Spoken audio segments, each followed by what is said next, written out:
We are on the air. I call the 2,398th meeting of the Milwaukee City Council to order. This meeting is being held in person at City Hall and by video conference.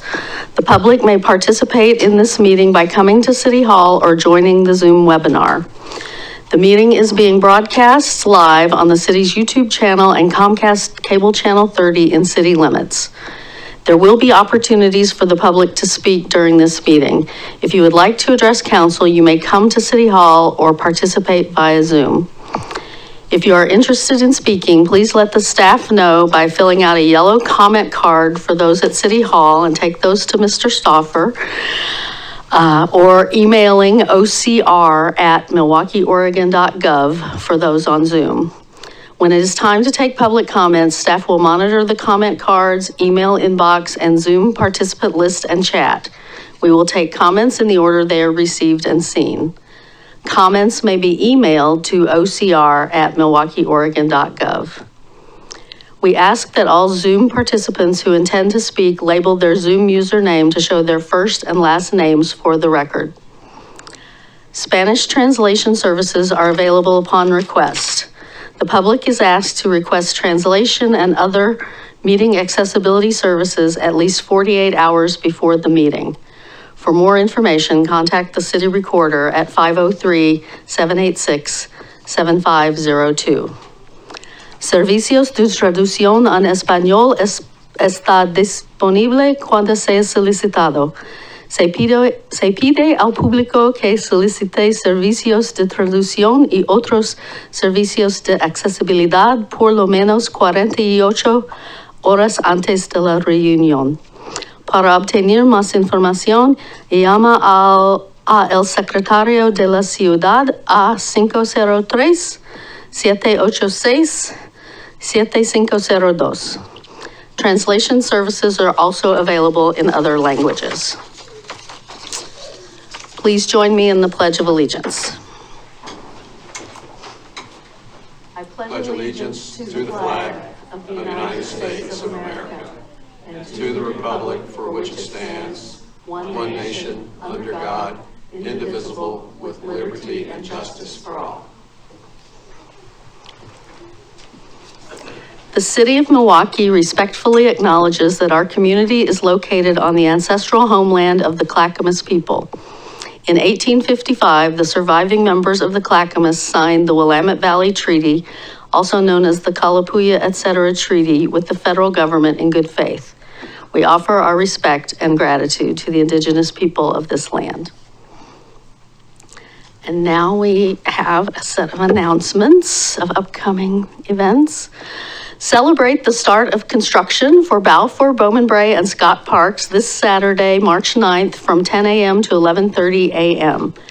The event will include brief remarks, a kickoff ceremony, yard games, and refreshments, and will be held at Balfour Park. Please note that parking near the park is limited. Carpooling, riding TriMet, bicycling, or walking to the event is encouraged.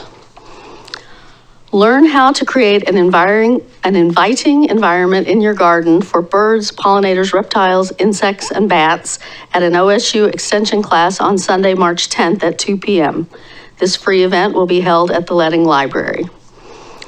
Do you have broken items such as clothes, bicycles, small electronics, or small home appliances? If so, you might be able to get them fixed at an upcoming repair fair on Saturday, March 16th from 10 a.m. to 1 p.m. at the Ledding Library. There is no guarantee that volunteer fixers will be able to fix your items, but they will try. And I will say, I have a neighbor who's had a lot of really good luck with getting small appliances repaired at the repair fair. Join a community conversation about loneliness and aging on Wednesday, March 20th at 6 p.m. at the Ledding Library. The conversation will discuss common experiences of loneliness and isolation and ideas for connection. Lastly, save the date for a Transportation System Plan Community Workshop on Thursday, March 21st from 6 to 7:30 p.m. here at City Hall. The workshop will discuss the draft goals and policies for the city's transportation system plan updates. Participants will break into small groups to discuss the goals and policies from 6:15 to 7:15 p.m. Childcare will be available and refreshments will be served. For anyone not able to attend, an opportunity to review and comment on the draft goals and policies will be available on Engage Milwaukie starting March 22nd. I have a couple of other events I'd like to announce. Both of them are park cleanup events, since we're talking about parks here today. On the second Saturday of every month, the Milwaukie Parks Foundation and the Wetlands Conservancy have a cleanup in Minthorn Springs, which is the wetland across behind the Planet Fitness across 37th Avenue. That's the second Saturday, so this Saturday. It'll be going on at the same time as our parks dedication at Balfour, but you can go over to this event after you come to Balfour Street if you like. That goes from 9:30 to noon. And also on the third Saturdays, there's a new event doing cleanup on Elk Rock Island, typically removing invasive species, picking up trash. And we're going to be also the same hours, 9:30 to noon on the third Saturday of every month. So come out and help spruce up some of our natural areas. For more information about each of these events and others, please visit the city's homepage at milwaukieoregon.gov or call 503-786-7555. No other events anyone has? Oh, yep. It's not an event, but since we have a crowd tonight, I'm going to take my opportunity to say the following. Police Chief Luke Strait has announced his retirement, and I'm so excited for him. His last day here will be on April 5th. We'll be celebrating our new incoming chief, and that's Ryan Burdick. So for those of you who have worked with him before, he's a captain here. He's an incredible human, and I'm really excited to work with him. His swearing in is actually going to be the study session in April. So he'll be here, I think that's the 9th, for anybody who's interested in coming to that event. So congratulations to them both. Great, thank you. And then I have a little new thing I'm going to try right after the announcements every week, twice a month, which is Milwaukie HAIKU. And so go ahead. I have written the first one for today. For those, I think everybody learned what a haiku were in school, but 5-syllable first line, 7-syllable second line, 5-syllable third line. If people want to write haiku about Milwaukie, send them my way. My email address is up there. And that's open offer to staff, to other counselors, and to anyone in the public. Of course, they need to be family friendly, and they need to be, and I want them to be Milwaukie themed, about something going on in Milwaukie. Could be in a school, could be in a park, could be whatever, but somehow Milwaukie themed. So send me your haiku and maybe I'll read one at our next meeting. So this one, March in like a lion. Our new season roars to life. 3 new parks break ground. So those are things happening this month in Milwaukie. All right. We were supposed to have a Women's History Month proclamation. That is being postponed to the March 19th meeting, in part because our speaker, anyway, for various reasons, it's being rescheduled. I'm hopeful that former Councilor Wilda Parks will be here on that date to help us celebrate Women's History Month. So with that, we move on to Volunteer of the Year selection. And Community Engagement Coordinator, Jason Wax.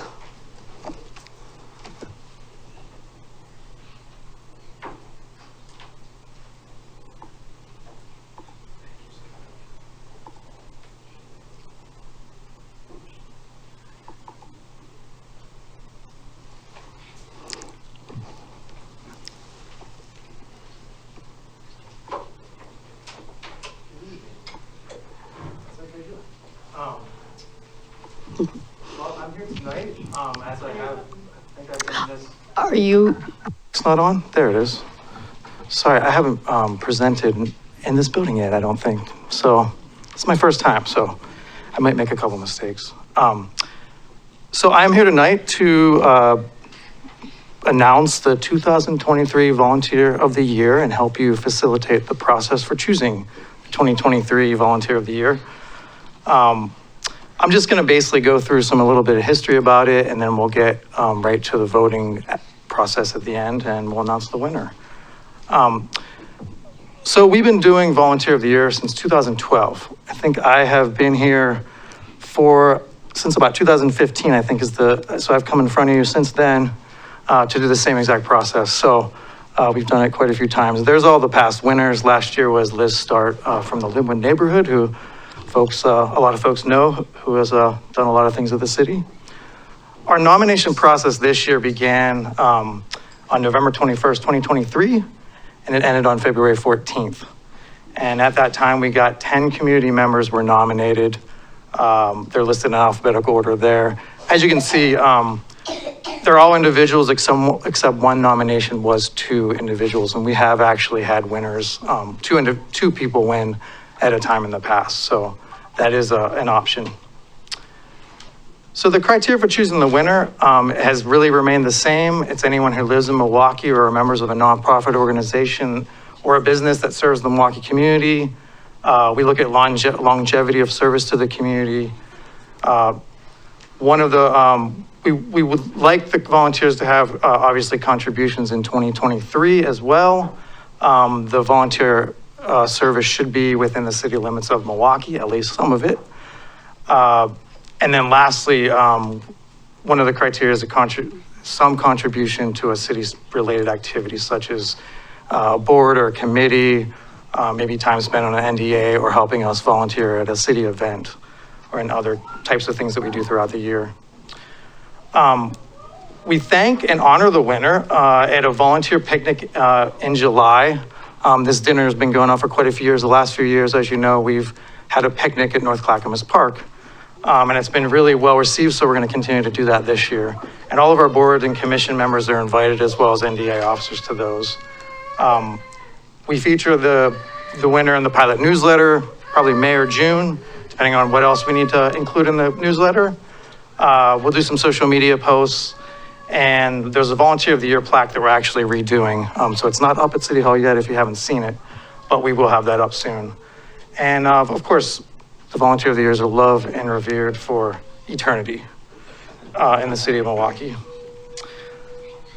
So that's really it in terms of what I had to talk about in terms of the criteria. I just wanted to remind everybody and at home as well what City Council considers. Any questions about the history of the criteria? Okay. So at this point, this year, I know Council had a desire to want to highlight each one of the volunteers. And so I think each one of you, I just randomly assigned you a couple volunteers, kind of as you sit at the dais, maybe make it a little bit smoother. So I'm just going to let you start. Yeah, let me kick that off by saying, in some years we just launch into voting and it's always felt a little unsatisfactory because we don't really talk about the volunteers and what they've done in the community. So we each agreed that we would take two of the nominees and share a little bit from the nomination about them.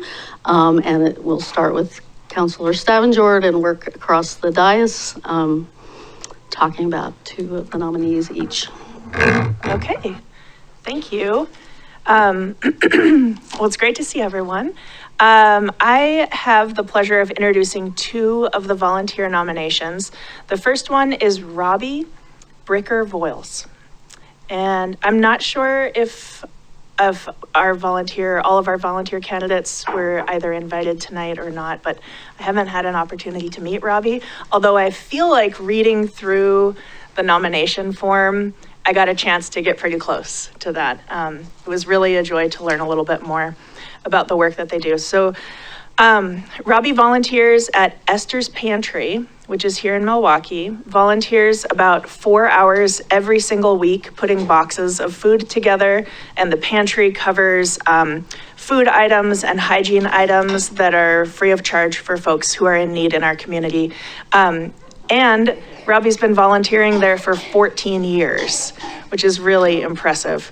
The piece of the nomination form that really struck me was in Robbie's work addressing food insecurity, it came across very clearly that they take a lot of compassion, empathy, and care in the work that benefits our residents, and that Robbie's also really intentional in creating an environment where people feel welcome and valued at the pantry.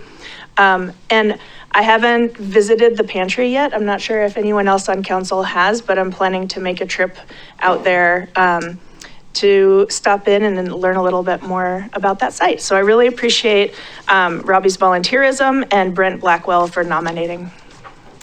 The second person, do you want me to just continue with, okay, I didn't know if we were going to alternate.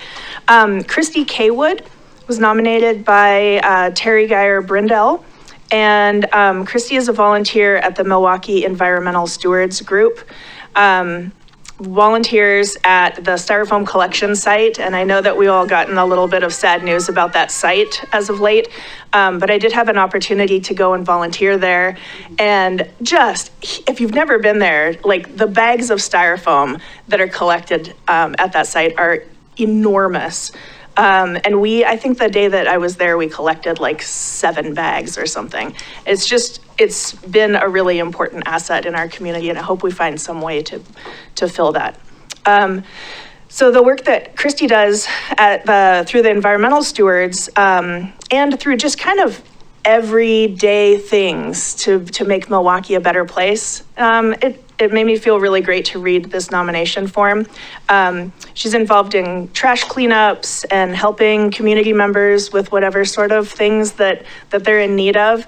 I had in my mind this analogy of, when you see a duck kind of like, going across the lake and it's gliding and everything looks kind of great and perfect and pristine. And then there's the feet underneath the surface that are just, working really, really hard to make everything look amazing. And so I really appreciate Christy and the time that she's put into making Milwaukie look and feel amazing. Thanks, Mayor. Thank you, Councilor Stavenjord. Councilor Khosrowbadi. If you haven't noticed, these are going in not in order alphabetically by nominees. Thank you, Mayor. Yes, I actually had the pleasure of reading up on Pam Denham and Terry Geyer Brindell.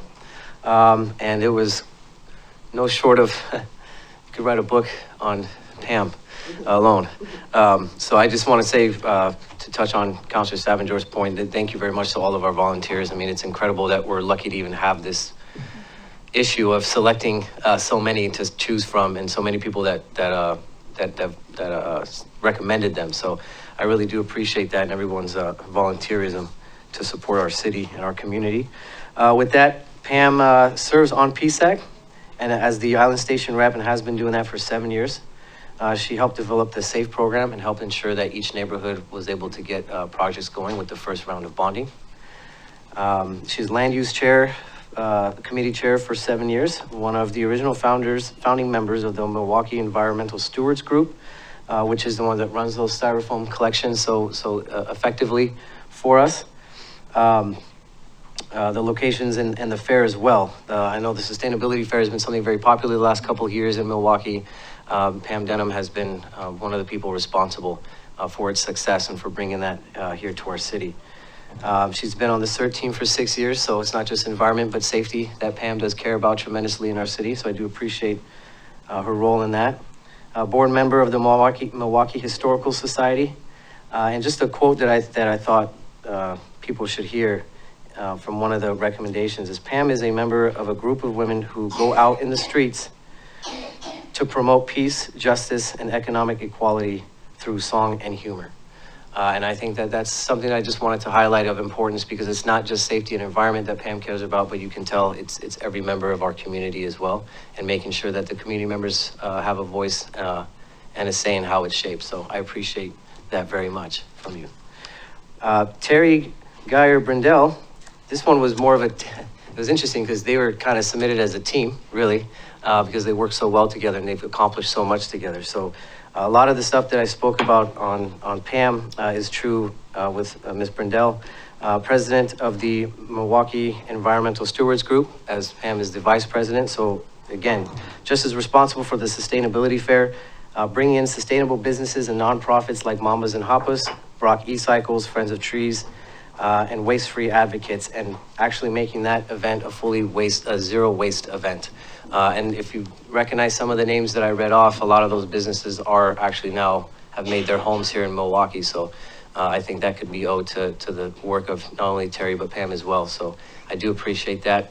Both members clearly care about this community and have done a tremendous amount of work in so many aspects. And I'm sure that there's a lot more that could be said about them. So I appreciate both of you very much. And the teamwork makes the dream work, right? So thank you. Great, thank you, Councilor Khosrowbadi. So the nominees I was assigned to talk about are, first is Heather Hobson, who was nominated by Joel Bergman. Joel Bergman being one of the prior volunteers of the year. And I'm just going to read a bit from Joel's nomination. The city of Milwaukie provides excellent opportunities for its citizens to engage in their community, but it is undoubtedly the endeavors of this community's countless private organizations that are the lifeblood of our town's spirit and consistency in volunteerism and service to each other. For decades, Heather Hobson has found opportunities in both city-sponsored and independent service opportunities in our community, and she has inspired friends and family to also participate in these. She leads by example, encourages freely, and has touched so many here in our community with her dedication of service above self, with her time and energy. He had a long list of Heather's activities. I'm just going to highlight a few. Both of them are active in the Milwaukie Rotary, and the Rotary, for those who don't know, does a lot around our town. They help at the Love One laundry events. They help at feeding the hungry, the Feed the Hungry Sunday feedings, Sunday soup kitchens at downtown church. They help with the Lake Road cleanup. They help with the Shop with the Cop, which is a Christmas event for helping kids shop for their families, underprivileged kids shop for their families. They volunteer at our umbrella parade, giving away cookies usually, and many other things. So that's just some of her activities through Rotary. And I also note looks like she's been very active in the school system with the Milwaukie High School athletics, as a big supporter of the Wichita Center, helping with the Battle of the Books in some of the elementary schools. So Heather's got a huge list of ways she works in our community, and it was really impressive. The second nominee is Charlotte Navarre, who was nominated by John Schmidt. And I'm not familiar with Charlotte. She's one of the few of the nominees I'm not familiar with, but I'm going to read from her nomination. It appears that Charlotte is a retired employee of Providence, Milwaukie, and here's the quote. For years, every Monday, Charlotte has volunteered at the community teaching kitchen at Providence Hospital. She has consistently shown herself to be an important part of the team of staff providing health, nutrition, education to patients who primarily live in the Milwaukie area. She has been integral to the smooth operations of the family market, the food pantry for Providence patients experiencing food insecurity. In 2023, Charlotte developed a cooking class specifically for older adults to help them in food preparation and planning. You know, one of the things I love about this event, this process of picking volunteers every year is, I do often know some of the people from their service on our committees and other things, but I also learn about new people doing, great things in the community. And so I really appreciate all the volunteers and all the people who have brought them to our attention. Thank you. I have a question for you. Do you have or have you had a child who left a stream of milk and Cheerios going to the kitchen sink that you had to clean up after? Or maybe you had a spouse who used every square foot of your house as their personal laundry bin. Well, there are people you love, but you wish they were a little bit more considerate. And I got to tell you, we have someone in this community who does that for all of us. and her name is Stephanie Pino Hess. She cleans up this downtown all the time. She's out there picking up trash, in the swales, in the gutter and everything like that. And if you walk to this city hall today and you didn't see it strewn with trash, it's probably because of Stephanie. So when you see her out there, I want you to thank her. We're going to thank her here tonight, but we need to thank a person like this that's doing things for us every day. We need to thank her every day. So well done to Stephanie, and it's a thankless task, and gosh, do we appreciate it. Going on to the next nominee that I have been asked to speak to, I will tell you that about 5 years ago, I heard about this Porch Fest. Never heard of it before, but they were going to have one of the Porch Fest, on my street, in the next block over. My expectations weren't too high. I thought there'd be, a bunch of middle schoolers and garage bands. And as I walked toward the place, you know what? The music was good. And, the lawn chairs were out and the children were playing chase and the wine was flowing. And I thought I was going to do a touch and go to check it out and go home. And I stayed a couple hours. And last year, gosh, I was all in. And so I had my Porch Fest bucket list all lined out, and I was going over to the Floral Center to listen to some music. And just going there, I encountered 2 other Porch Fest festivals going on in the neighborhoods, just getting to the one I was going to. So I stopped by and listened to them as well. And I got to the Floral Center, and it was a great musical presentation. And there was another one down that block from the from the Floral Center. And so you just can't have too much music. But I started off, and my expectations were modest, going into that, and I became a believer. And then along comes the Bing drop. And again, that question is, what's a Bing drop? And so I knew it was the first year, so again, I had modest expectations. I was wrong again, because as I walked up along Harrison by the library, I looked up and I saw all these people. And so those 2 events, and I'm just sort of highlighting the 2 marquee events, are led by our arts committee, who is led by Samantha Swindler, okay? And she's the driving force by putting on these celebrations of our community. And I'll give you a couple of quotes. I can't give you all of them because she was nominated by 8 different people, okay? She works hard, she helps others, and she keeps smiling. Now, hard work, there's a lot that goes into hard work, because she has to organize it, she has to do the grant writing, she has to get the business support, she has to do the advertising, reach out to the media, and she has to overcome some obstacles. Who knew that she was going to have to come up with a Bing double? Because we couldn't drop the full Bing sculpture from the crane, and so on fairly short notice, she had to come up with the Bing double, and she did it. But at any rate, I hope that this really becomes a yearly staple for us to celebrate Milwaukee's heritage. And I'll leave you with one other quote from one of the nominations, who described Samantha as tenacious, tireless, undaunted, and not afraid of asking, why can't we do that? So Samantha is a visionary, and we need more people who are visionaries. All right, thank you. First, I'd like to say that I appreciate that Councilor Massey recommended that we do a process a little different this year, because as the mayor has already stated, in the past, we would just move straight into voting. And you wouldn't necessarily get to hear what the great things these people have done and the nominations that we had received. So thank you for that suggestion. I think it's a great suggestion. And as the mayor also noted, there are people on here that I don't know personally. Some I do know, some I don't know. And it's just wonderful to read what everyone is doing in the community and how great that volunteer work is. Because I don't happen to know the 2 that I have been assigned to discuss, I'm going to read primarily from their nomination forms, because I think that the person who nominated them knows best about the kind of work that they're doing. So my first one is Dennis Ward. Dennis is a member of the Equity Steering Committee. As a member, he brings unique perspective, because his mode of transportation is an electric wheelchair. This doesn't hinder his work as an activist and an agitator for the needs of the handicapped community. His main focus on the Equity Committee is to advocate for improved sidewalks in Milwaukie. And he has taken to traveling the streets in his wheelchair when the sidewalks are inadequate or not there. Fortunately, we're moving forward and we're building a lot of sidewalks, and I think it's people like this that bring these kinds of things to our attention that really helps us move forward. He's also served on the hiring committee for the behavioral health specialist, and he's worked with the Parks and Rec Board and with those who serve the homeless.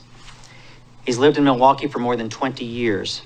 His volunteer work started when he helped at the St. John's Episcopal Church's Feed the Hungry program. As Dennis travels throughout Milwaukee, he talks to all he sees. He sees people in need and he helps them in any way he can. And he knows where and how to access help. Now, I don't know Dennis personally, and I didn't even know this was his name, but when I was reading the nominee form, I knew who he was. Because Dennis has a signature hat. It's a beanie with a Twizzler. And so you may not know Dennis by name, but I'll bet a lot of you know Dennis from seeing him in the community.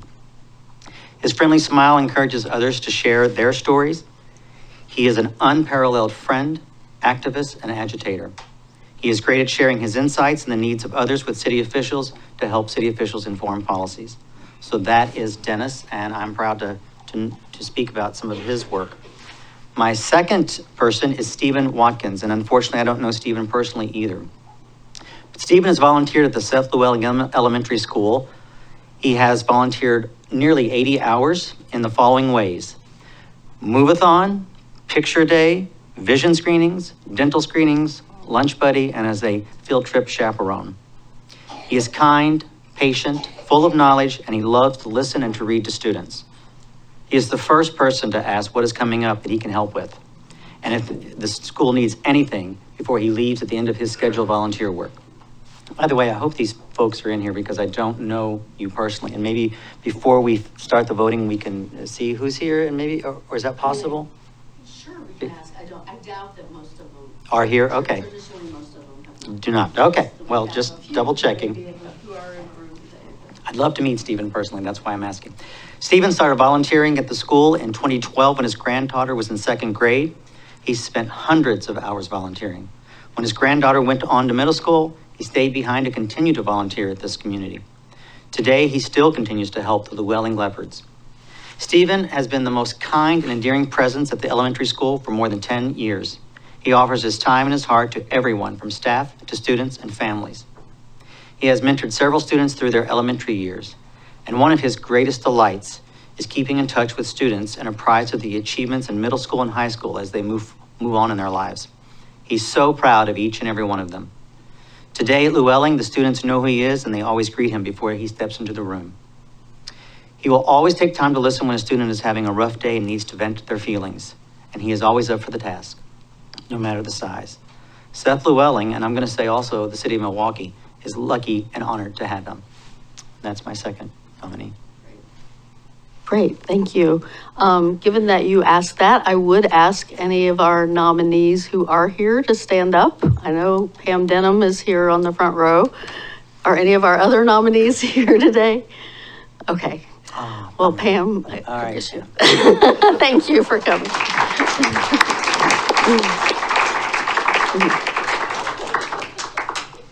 Okay, so Mr. Wax. Yeah, thank you all for preparing for that, by the way. It was really nice to hear, and I like how you added some flair to it as well. It was good. Might have to look at the recording and put that in the pilot or something like that. We'll see. So I think the next thing to do is to vote. We're going to use this new online tool. I did send an email to each of you about an hour ago, so hopefully you all got it. It should have a link to the ballot and also to the results link, so you'll want to vote using the ballot. If you don't have it, let me know.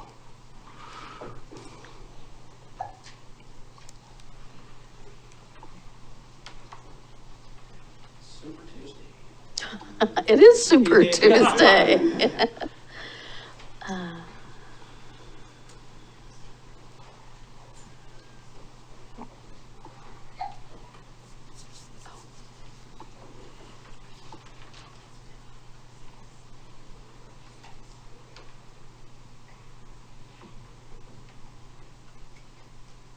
And Jason, just to be clear, once we entered, then we just hit our little vote button and we're waiting for the rest? Yep, Okay, that's correct. Yep. thanks. It's not a contest. Oh, no.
are we, I'm getting a winner showing. Does that mean everybody's in?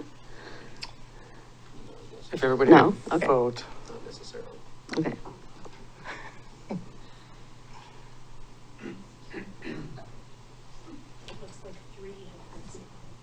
Oh, okay. Oh, I see. Okay, got it. Got it. This high-tech thing.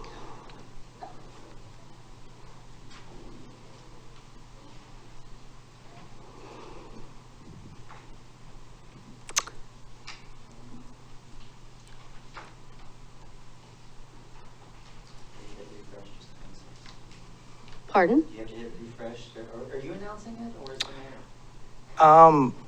I just want to make sure it's tallying all votes, because it's hard, I can't tell if it's got all votes in or not. I'm resisting the drum. With a crowd like this, we could really get a good drum. I see 5 votes. You see 5 votes?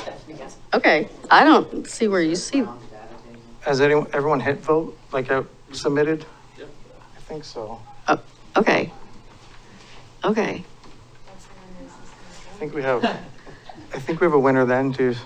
Okay, well, the winner is Samantha Swindler, the head of our arts committee. So.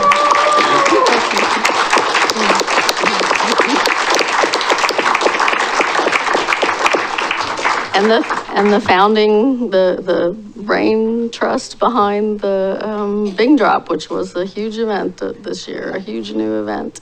So very congratulations to Samantha. You will usually come back with her at a future. Yeah, I'll be back on April 16th Okay. with her. So usually I'll reach out to the winner. We'll do a little interview, take some photos. And they'll be featured in the May or June pilot, and then they'll be honored at our volunteer picnic on July 11th. So, yeah. Great, great. Well, thank you to all the nominees and all the people who did the nominating. It's always great to hear about all the work that's going on in the community. And if you nominated someone and they didn't get selected, there's always next year. Yeah. That's right. Thank you.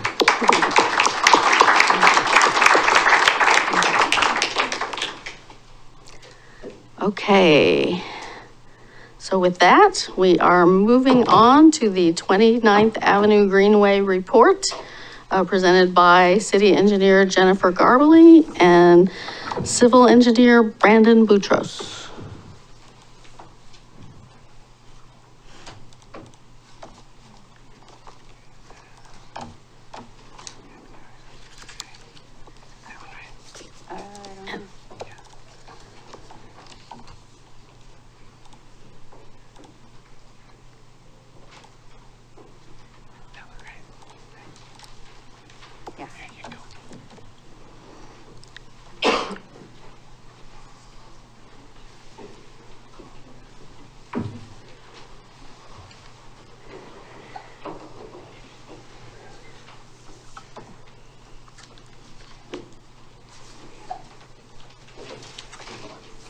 Hello all, we have Brandon here. I also have Jameson from Kittleson. If we have any questions on our technical memorandum to support us tonight if we need it. So I'd like to start with a little background. We've had some public requests in the past, and so a study was brought about to look at stop signs on 29th Avenue. This previous city engineer had denied those requests, and so more requests came in. And so we decided to go ahead and do an actual study and reach out to Kittleson to do a third-party evaluation. This happened in November 2022. And Kittleson had basically came back with, our overall assessment indicates the 29th Avenue corridor operates in a manner that supports its local streets and shared roadway environment. And there's no immediate needs for changes to to the corridor, nor to any intersections. In January 2024, community members have initiated an advocacy campaign requesting stop signs again. So we're here today. This is a special report. This is not a hearing. I just want to be clear about that. We're going to go through what our procedure is for stop signs, and then what other solutions we can do.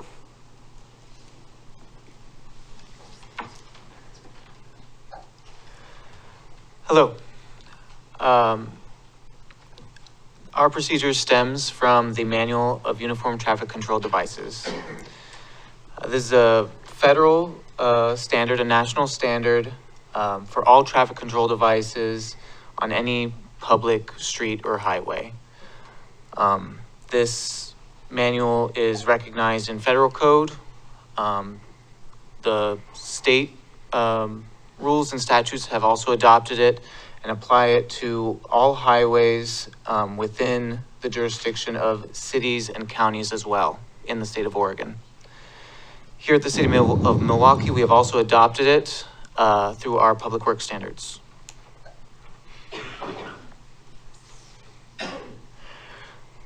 The first criteria towards determining if an intersection is in need of a stop sign is to look at the traffic volume, or the quantity of vehicles, bicycles, and pedestrians that use that intersection. The criteria from the manual states 2,000 units per day. Based on the study and the data collected from the site, we were able to collect about 300 vehicles per day on 29th Avenue. This also aligns with local street designation in the city's TSP, Transportation System Plan.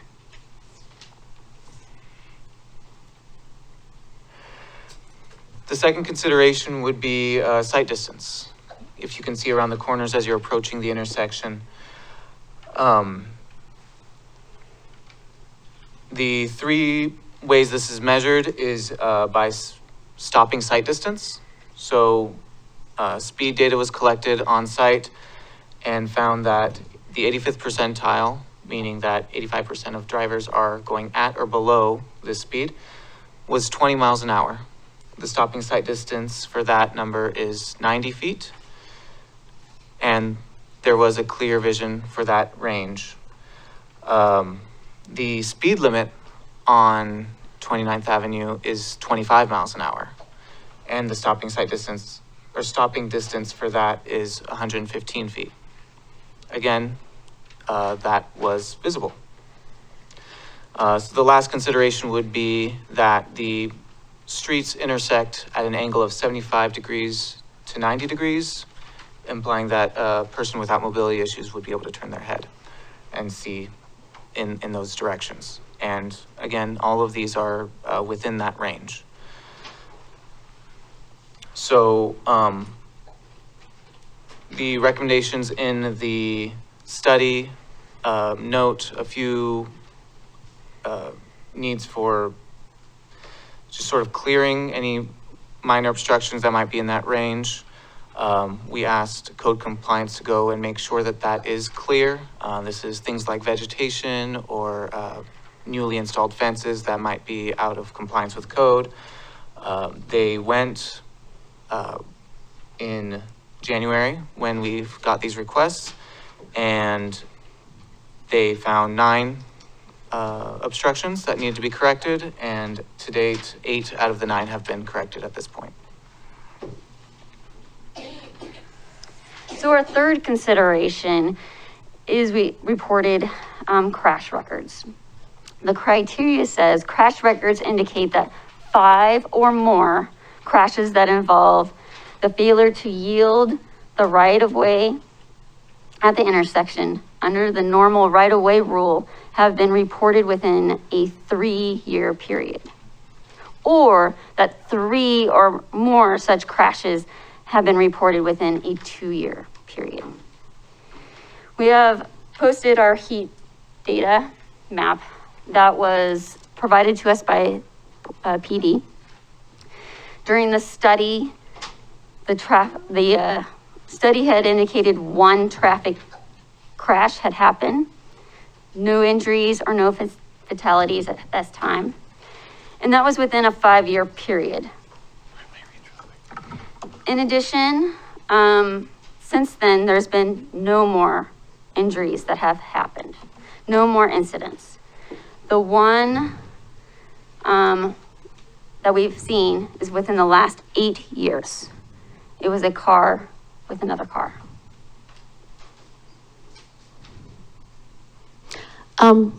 Sure.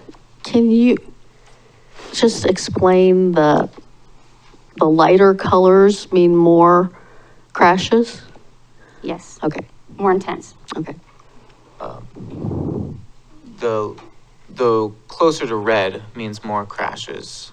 The green is less, and the white. The means yellowy, nothing. well, right, but Yellow the would be- yellowy color and then that one sort of Moving towards orangey orange, color. yeah. Yeah, okay. Is where we have our higher crash incidents in this map. Okay.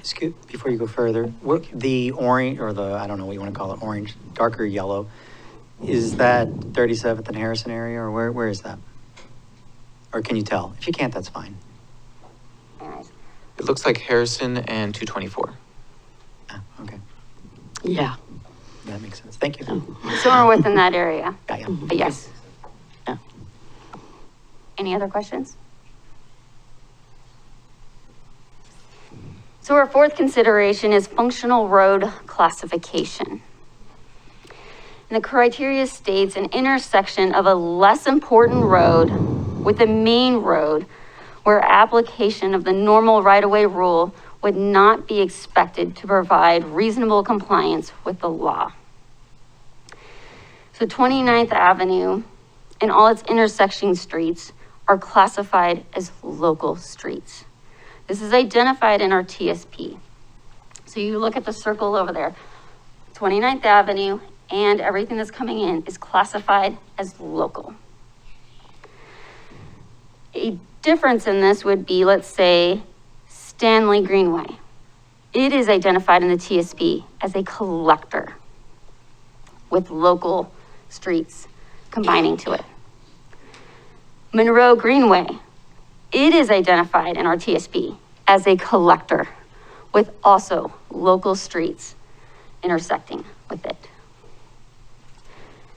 19th Avenue, it is also a local street with local intersections on both sides. Actually, it only has One side. intersections on one side. Yeah, it But only the- has streets coming in on But one the side. street coming in is a local along with it, which is also identified as a greenway in our TSP.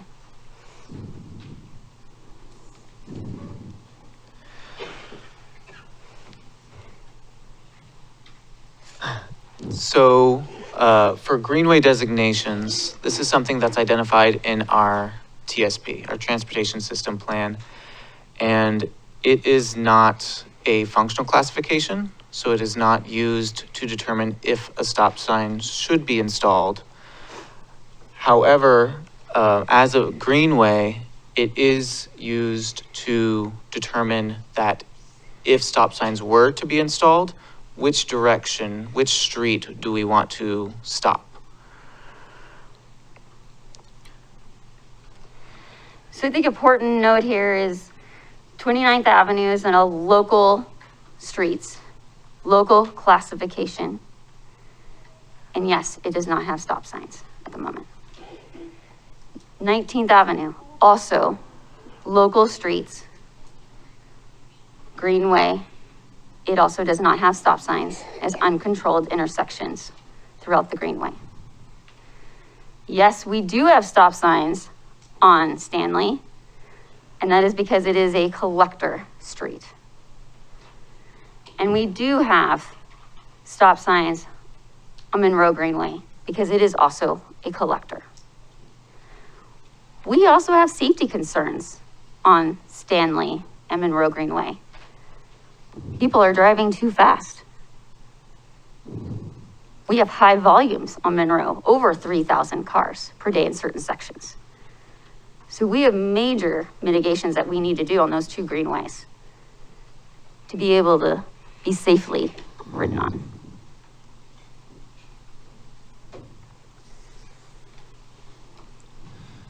So in conclusion, according to the study by Kittleson and Associates, which applied these standards to the 29th Avenue Greenway,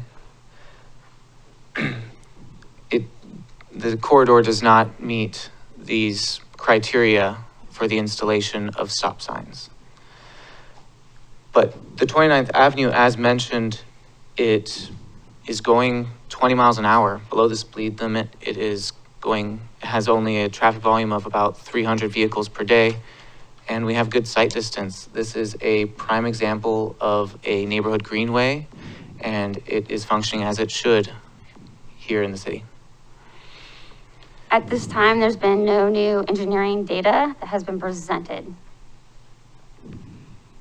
I would like to jump to, I've been here for 6.5 years, and my main goal has been bringing safety to our city. And we've done this through our SAFE program. And those projects were identified and put on a map and in priority list for 1, 2, and 3. And that was developed by our PSAC committee and then brought to this committee to approve. There's no requirements at this time on 29th Avenue brought out within those 3 priorities that we've been working through. It hasn't shown that we need major safety issues brought out for that. Not that I'm not against safety issues. So I've been working on that for quite a while. Here's some other solutions we could look at. Council could support changes to the TSP that provide clarity on types of enhancements that should be considered for designated bikeways. We could also be directed to carve out in the SPOT program some funding to put towards greenway investments. That can include wayfinding signs, roadway markings, additional sharrows, bike tool stands, maps, education materials on how to use a greenway. Questions? All right, folks, I don't know if it isn't a public hearing, so we can get into just clarifying questions now, or we can get into questions that go more to the issues. I mean, how do people want to do it? Or do we want to keep just to clarifying questions, then hear the public comment and then come back for further discussion? What do people think? I know Councilor Stavengerd has to leave early today. Do you? Yeah, I just wanted to say apologies. I have a celebration of life that I'm attending this evening, and I'm sorry that I can't be here for the whole discussion, but I will be able to be here for about half an hour or so. So I would actually love to hear from the public. Okay. I don't know how others feel, but that would be really helpful for me. Okay, well then, let's just keep it to clarifying questions. People have any sort of clarifying questions? Yeah. So Brandon, the speed limit on 29th was 20 miles per hour and below, is that correct? The speed limit is 25. No, the actual speeds that were measured in the service. Speed that traffic is going is a 20-ish. So were the speeds on the intersecting streets measured?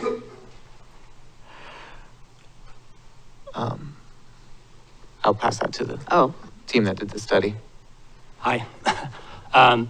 Yeah, so we basically took the speed on the main thoroughfare of 29th, as that was was the study corridor. I believe we did take a few side street measurements, but I would need to check up on that. Well, the reason I ask is that, that the intersecting traffic seems to be a problem. So.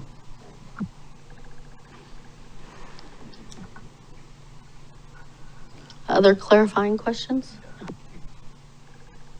So based on the MU's TCD, there is nothing in regards to how to manage the Greenway, right? What a Greenway should be. That's up to us to create, well, us as in the city to create those standards.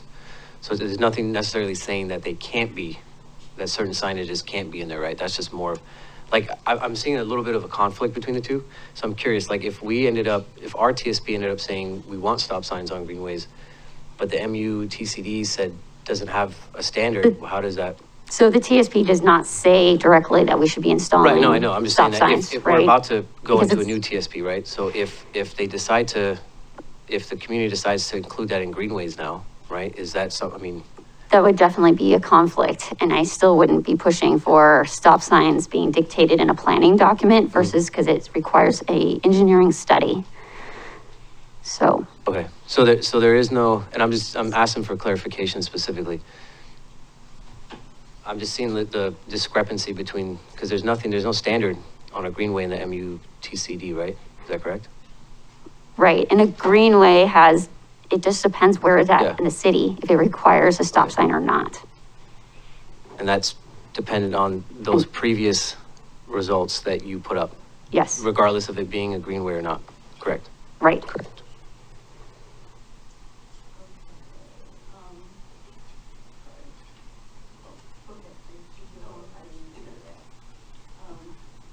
I'm trying to find the actual transportation system plan, and I keep finding the update page and not the actual transportation system plan that we have.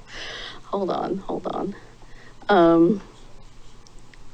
Yeah, okay. Well, so I will just say, on page 6.6-2 of the transportation system plan, there's a little table.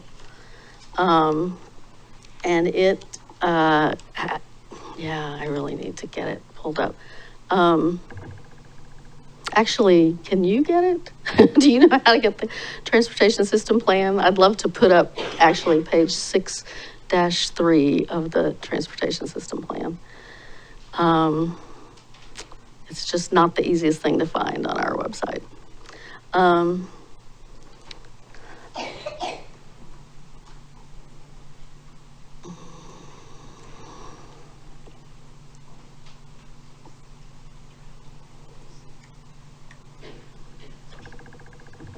Okay, there it is. Okay.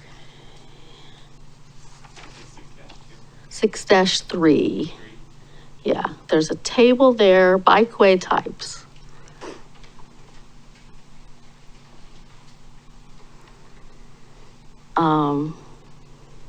And it, it has multi-use path, cycle track, bike lane. Those are not what we're talking about here. The question is about the last two categories, shared roadway versus neighborhood greenway.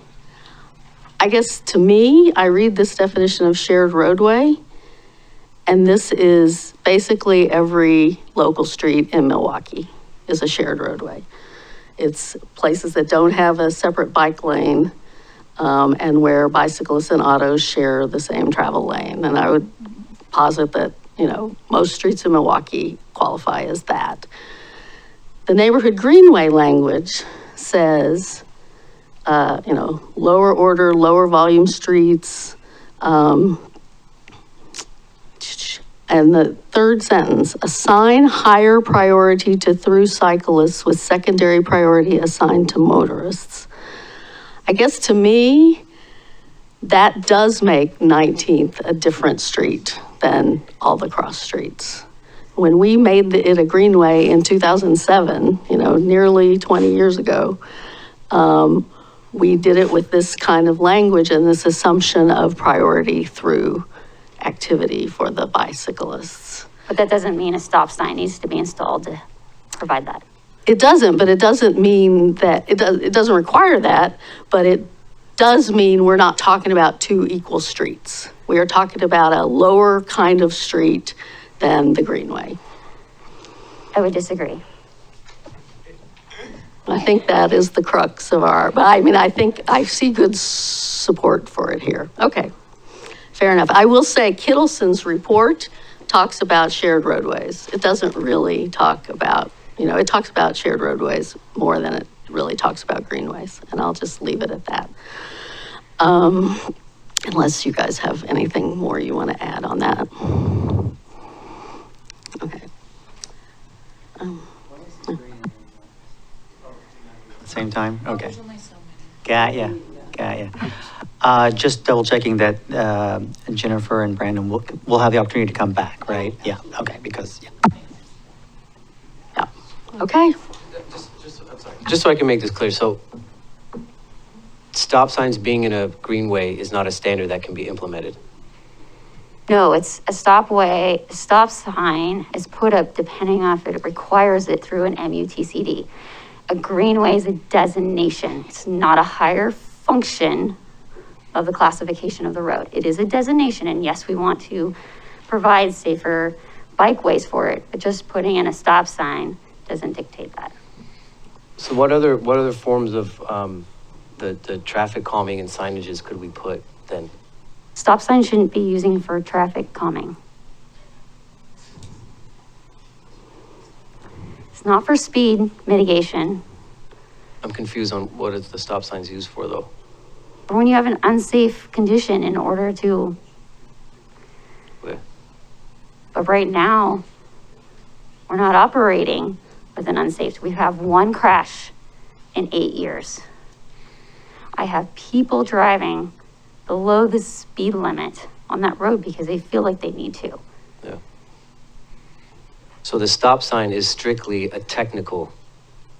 The signage, Yes. when you implement a stop sign, there's no like this isn't how you, is what I'm hearing is that this isn't the way to get a stop sign. It's purely done on a study and technical engineering Correct. standards, period.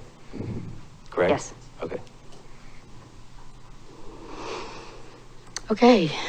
Other clarifying questions? If not, we'll go to the public testimony. Thank you, guys. And it was announced at the beginning that we take them in the order that they came, but we did get a request to put people with children first. So we're going to do that. And everyone gets 3 minutes, and Council President Massey will be the keeper of the clock. This little clock will go to yellow when you have 30 seconds left, and then it'll go to red and it'll beep when your 3 minutes is up. The people who are representing, there's someone here representing the Bike Milwaukie group. He gets 10 minutes. If there's somebody here representing the NDA, they also get 10 minutes. But individual speakers get 3 minutes each. Okay, and I'm going to ask up Ramona and Danielle Frandina.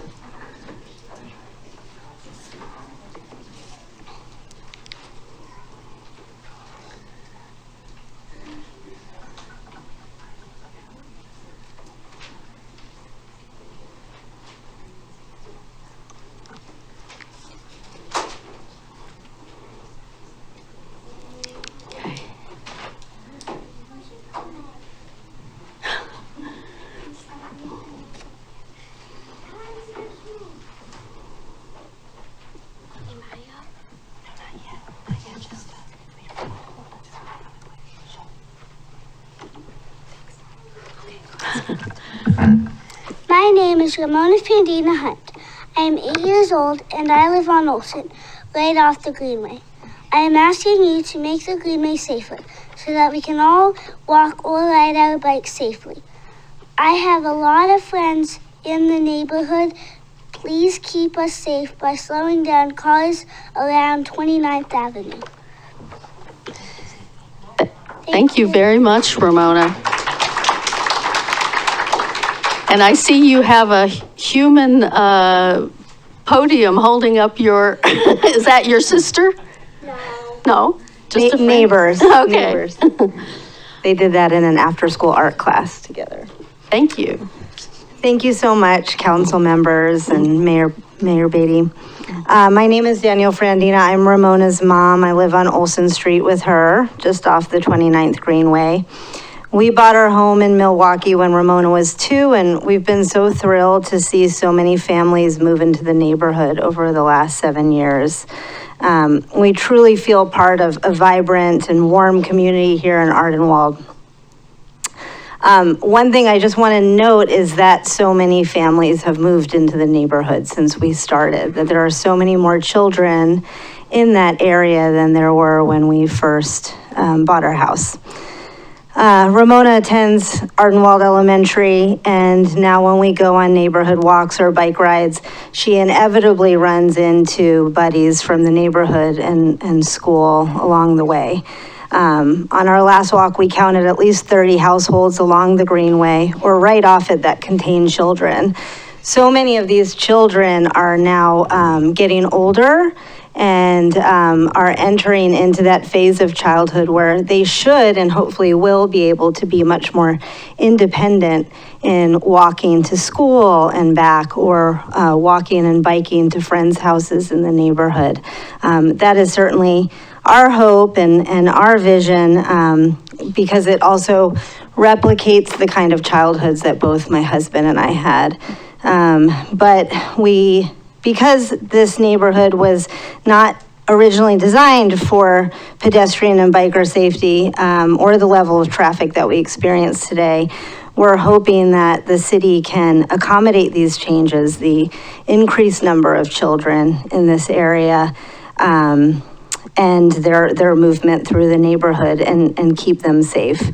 What a gift it would be to give our children in this day and age the ability to roam safely in their neighborhood. In order to feel confident about increasing our children's independence as they grow up in the neighborhood, we need to know that Milwaukie has taken the necessary steps to make it as safe as possible for bikers and pedestrians to move through the neighborhood. This would ideally include more stop signs along 29th at the intersections, which is our main focus, the intersections, not traffic on 29th. One of those intersections is where our neighbors and friends Luke and his daughter Frankie were almost hit recently. Thank you so much for your time tonight. Thank you.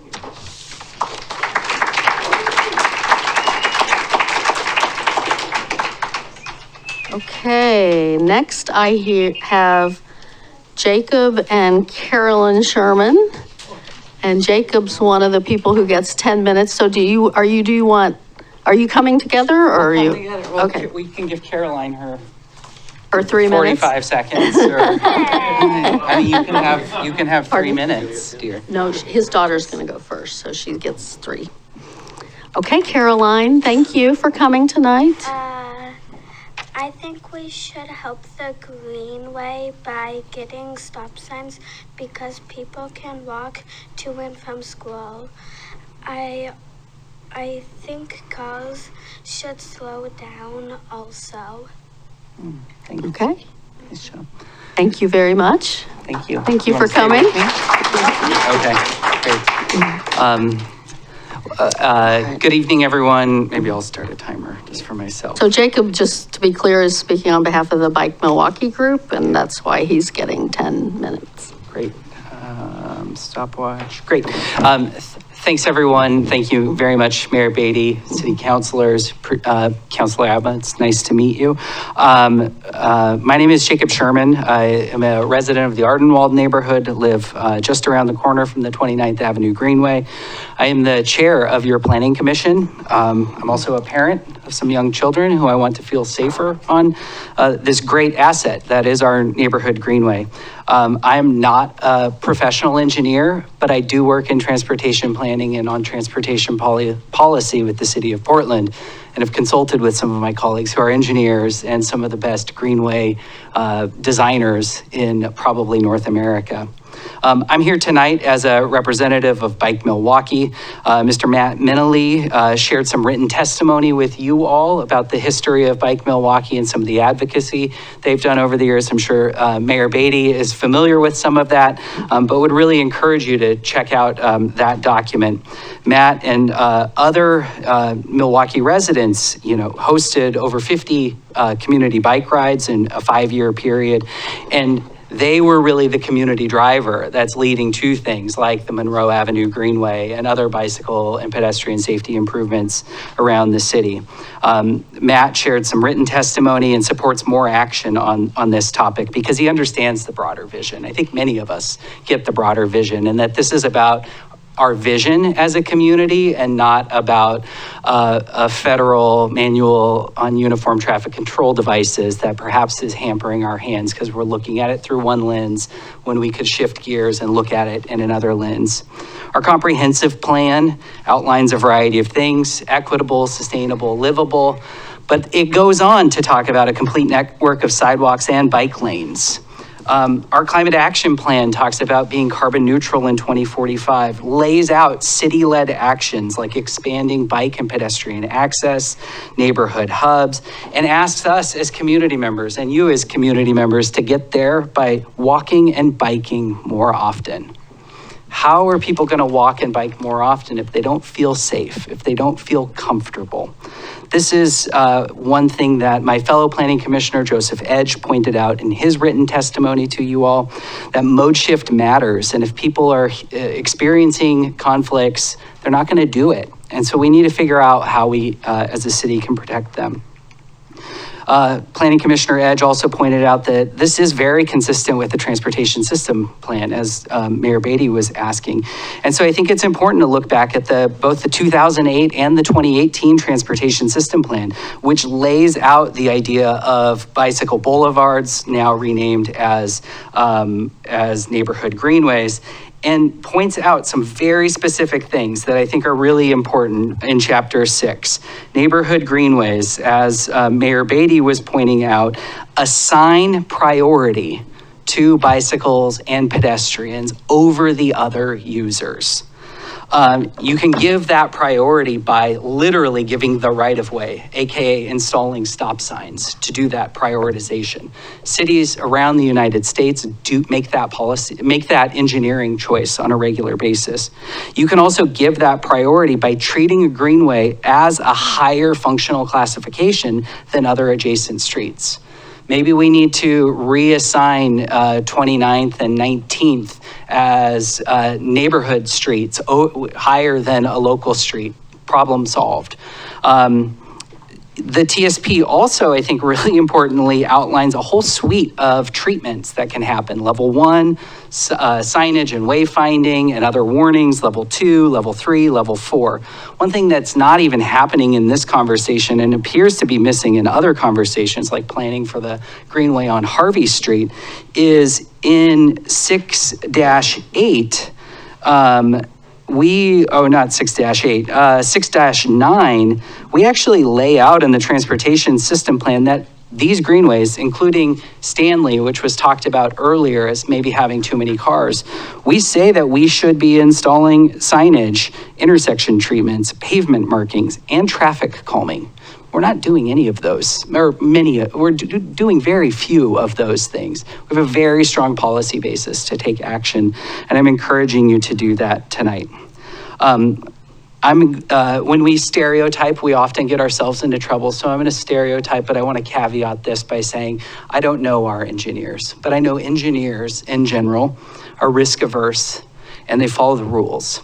And I think it's really important to point out that the Manual on Uniform Traffic Control Device is an overarching policy document used across the entire United States. And other engineers in other cities read that document and make a different choice.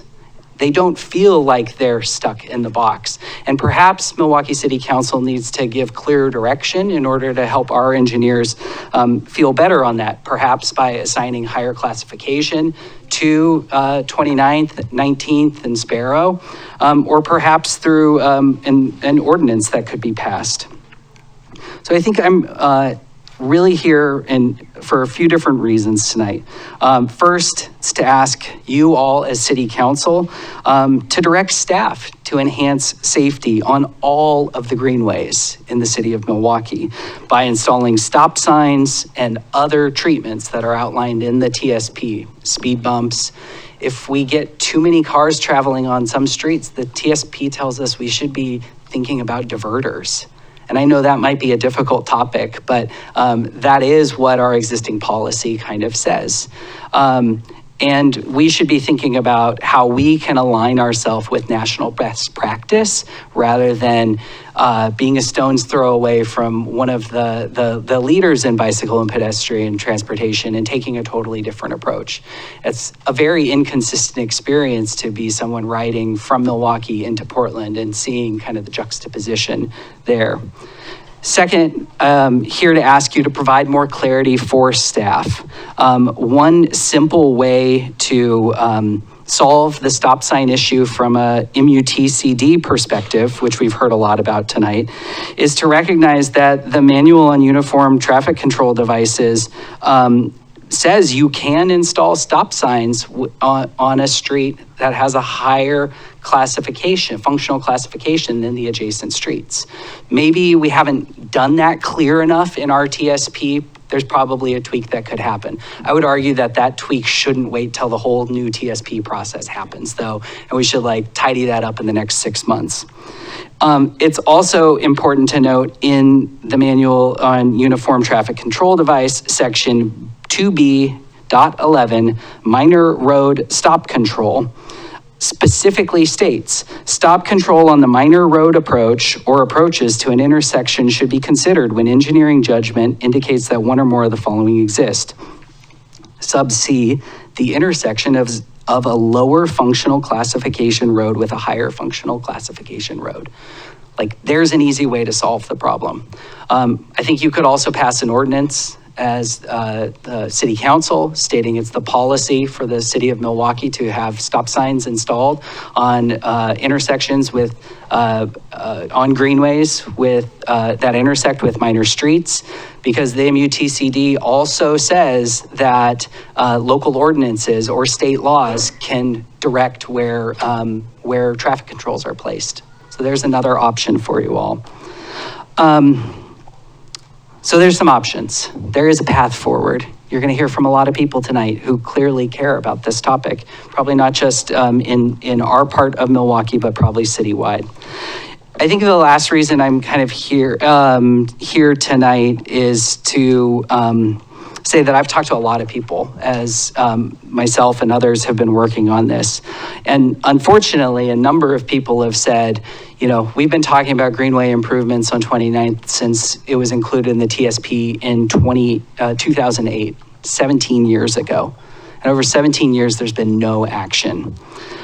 I've heard from people who say that government doesn't care, government doesn't listen. I like to think that that is really kind of the insidious of national politics seeping into people's mindsets here. But I'm here tonight to ask you to reaffirm your commitment to democracy, to show your constituents that we matter, that the safety of our children matters, that you're listening, and that you are willing to take action. Appreciate all of your time and energy and your willingness to engage. Thank you. Thank you.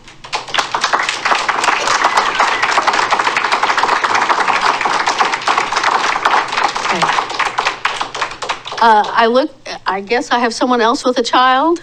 I didn't know I had another, I thought that was all my children. Oh, okay. Chris, you're Chris? I'm Luke Johnson. Oh, okay. Luke go and then I'll go. Okay. Oh, sorry, Chris. It's okay, you go, because Okay. I have 10 minutes. Okay. Okay. Mayor Beatty? Mayor Yeah. Beatty, would you like me to use that timer? Would that be helpful? Oh, sure. Sure, if you don't mind, that'd be great. That'd be great. I'm sure Council President Massey would enjoy being relieved of his duties. Okay. Hello, everyone. I'm Luke Johnson. I'm a Minnesota Swede, so I'm going to keep it stoic and sweet. In 1 minute, a poem, a nod to Mom and Danielle. Hi, please read my letter. This brief testimony next. Council meeting minutes indicate several years discussing systemic challenges like climate change, affordable housing, houselessness, and equity. Hey, I'm on your team. For the next 25 years, what can we do this year? Focus on today, they say. Be kind, be safe daily, help watch out for each other, walking, cycling, playing, to school, to work, at our homes. Excuse me, neighbor, will you support Greenway safety and traffic calming. Yes, we love it, but doubt city will. Okay, thanks. I'll see you tomorrow. Walking with neighbors on the Greenway, dodging and shrugging off near misses, all while cautiously chatting about our team's work on systemic challenges for the next 25 years. Francis, what would you like to say to Mayor Beatty? Hey, Miss Beatty. Hey, Miss Beatty. Hey, Miss Beatty. Can you please make my street safe to walk?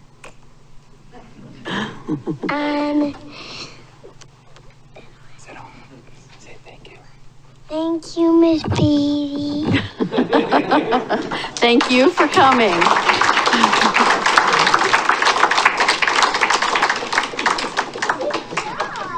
And then I have Chris Holly Bailey, who also has a child. And is that the last person with a child who's speaking? Okay. He didn't want to come up. He's listening to his story back there. Hi, I'm Chris. Can you hear me? I don't have these microphones working. I'm Chris Holly Bailey, and I'm the current chair of the Ardenwald NDA. And so you I'm can have speaking on 10 behalf minutes of them. if you- Yes. okay. Yeah. Got it. Oh, I was gonna say Scott's got it up there, I think, if you, yep. So, and what I wanted to really bring to you is that this isn't something new. So I moved to Milwaukie in 2017, and after a few months into that, I've been regularly attending our NDA meetings. And if you have all probably been to an NDA meeting, you know you've often got a core of people who come every time, and some people who come a few times a year, and then the people who just show up once. And you see them and they ask questions, they want to know how the city works. And then usually they've got like a list of things, like what about this thing and what about this streetlight?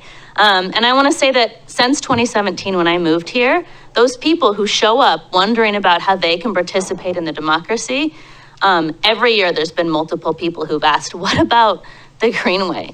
Like it says it's a Greenway, but it doesn't feel like one. It doesn't feel like a Greenway to me. So while there was a precipitating event recently, this concern and advocacy is not something that just happened now. This is something that we at the NDA have been hearing about for years and years and years. People saying, what? Why doesn't it feel like a Greenway? Why doesn't it feel like what I'd like to feel like riding my bike, somewhere with safety improvements? So at our January meeting, the NDA unanimously endorsed the original letter from Luke Johnson, asking for signage and traffic calming measures. There's a lot of reasons here. I think one thing that we heard is that there's not a ton of traffic there.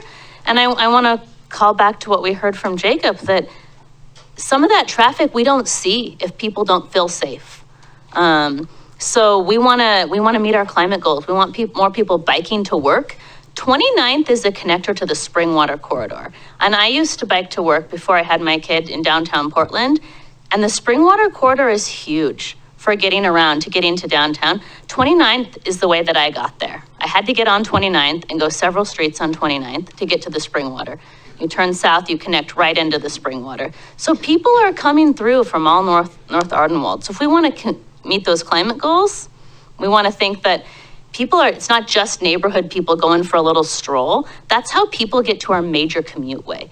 If someone in our neighborhood wants to bike to the farmer's market and they've got kids, they're probably going to get on that 29th Greenway, get on the Springwater and connect around over by the trolley trail rather than crossing 224, right? So how are we going to make it feel like we can get there? We can bike to the farmer's market instead of driving. We can bike to work and connect to our main arteries for biking. It's also an area that doesn't have bus service to Ardenwald Elementary School. It's within the 1 mile area, which means that bus service isn't an option for children. So the idea there is you can walk or bike if you're within 1 mile. Well, it needs to feel safe if you're going to walk or bike, either with your kids or when they're 5th grader. Do you think they could bike themselves? You have to feel like it's safe. And right now, we're hearing that people don't feel like it's safe. So we feel like it's really important that the NDAs are an entry point for people to hear their voices. are heard, to feel like the government works for them and engages with them, that it's an entry point for grassroots democracy and community engagement. And the Ardenwald Johnson Creek community has heard from our residents that this matters to them. And so because of that, the NDA wants to share that we feel it's a priority that we figure out how to increase safety on the 29th Greenway. So that was my NDA statement. And then I was just gonna take a minute to say, as a parent, I love the Greenway. I go down there with my kid and I meet people I know. And it feels like I can access things. I could get to the farmer's market. I can get to the Max station, which is right off the spring water there. We wanna go to OMSI. I could bike with my kid, get on the Max, get off and be there and not have driven somewhere, right? But it doesn't, the older my kid gets and is on his own bike, there's things that don't feel safe. I can get there on the sidewalk streets and he sees the clear signs. In front of Ardenwald Elementary School, if he's biking on his own, which he wants to do, he doesn't want to be in the trailer, he wants to bike himself. He sees those awesome yellow bumpy things and he stops at every street and looks. Well, when we're riding down 29th, there's no sidewalks, there's no curbs, there aren't any clear signs for him to know when to stop. And as much as I trust him, that means that he doesn't have the other visuals, right? So whether the sidewalk, whether the stop sign is the exact answer or not, there's not great visuals. There's no curbs. The roads are in poor condition. Those are all bigger issues, I know. But that means that all of the other clues are not there. And what clues can we provide that it makes it, makes parents feel like they can ride with their kids and let their kids ride there. I guess, like, as a parent, I want to say that if we don't feel safe there, we avoid it. And we don't want to avoid it, we want to use it. So we're just asking for your help to make it feel like a safe place that we can use. So, thank you. Thank you.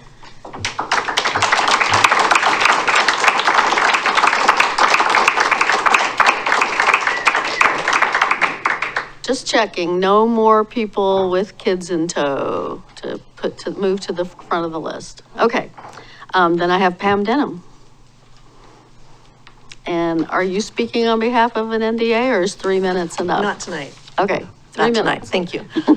3 minutes. Okay, so I'm Pam Denham and I live in Island Station on 19th Avenue for the last 11 years. I've served on the Public Safety Advisory Committee for the last 6 years over the entirety of the safe planning. So I know these streets pretty well.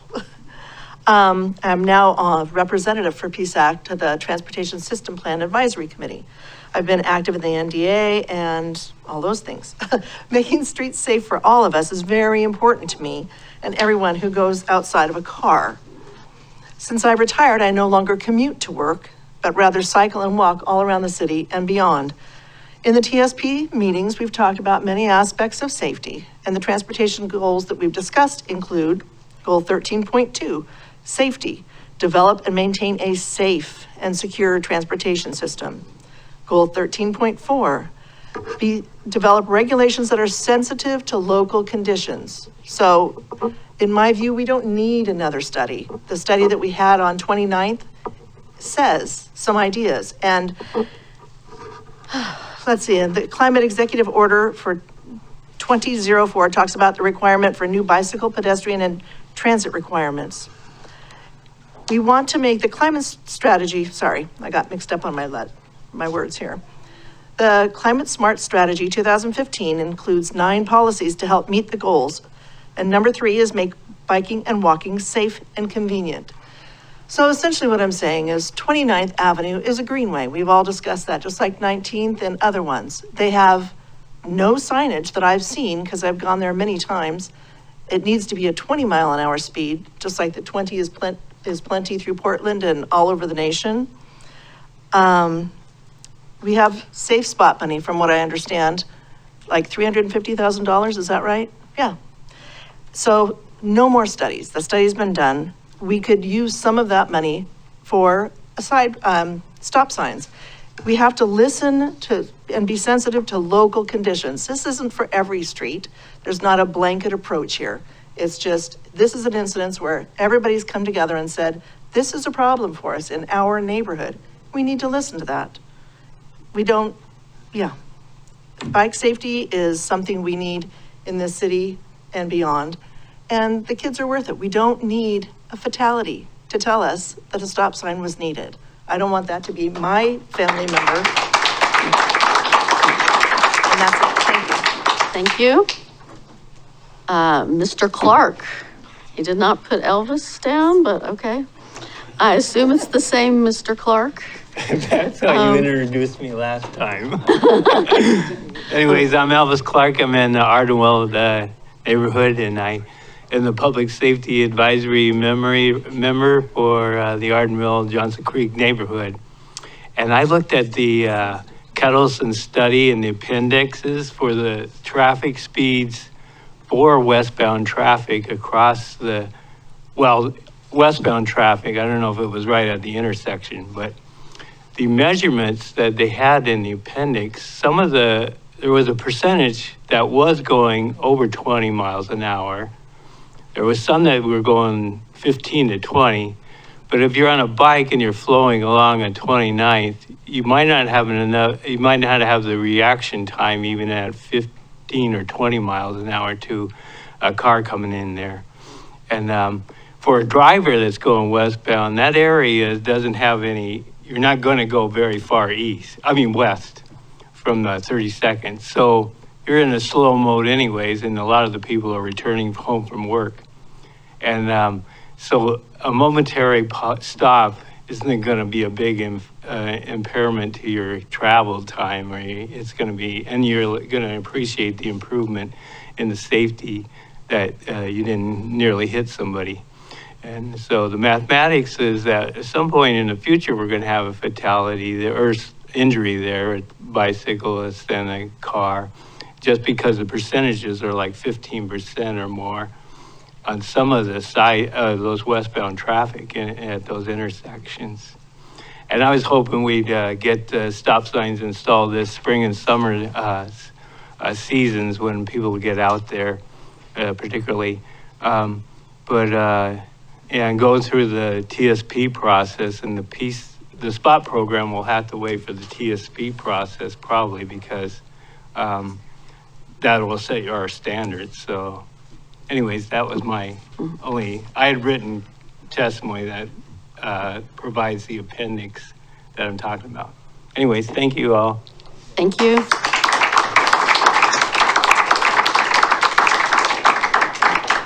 Will Anderson. Mayor Beatty, members of the Milwaukie City Council. My name's Will Anderson. I sit on the state's Oregon Safe Routes to School Committee and the Transportation Safety Committee. I want to step back. I'm a progressive. I think a lot of people in this room would identify as such.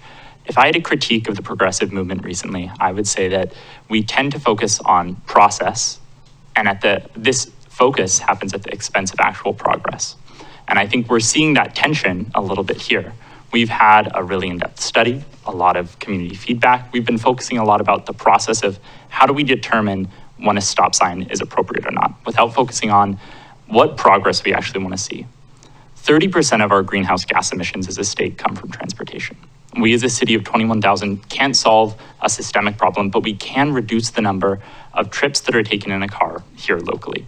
But a big impediment to that we see in study after study is people do not feel safe biking or walking in our community. The best thing that we can do is change the sentiments into feelings. It's something that I frankly didn't see reflected in the Kettleson study. How do people feel? How do community members feel about our neighborhood Greenway system? So I think there are two things that we as a community have to do. First is look at this specific intervention and think about what we're trying to solve for. Are we trying to find the optimal place to put a stop sign? Frankly, I don't think so, and I don't think that is that important. I think we're trying to change the sentiments around safety on our greenways, and I think that this is a really important project to that end. The second thing that I think is critically important, and you mentioned this, Councilor Koster-Vati, looking at a system-wide change in our upcoming TSP. How can we see standards implemented in our TSP for our neighborhood greenways? What are the interventions that we want to see in every street, whether it's Stanley, Monroe, or 29th? I want to make it so if someone hops on a neighborhood greenway, they know they will feel safe. They know what type of traffic conditions they can have. If you're a parent sending your kid out, I want to make it so folks can be able to send them out without worries. And I think that that is something that y'all will be able to take up and do to great effect with our upcoming TSP. So thank you for this opportunity to speak, and thank you for all the work you've been doing in this regard. Thank you.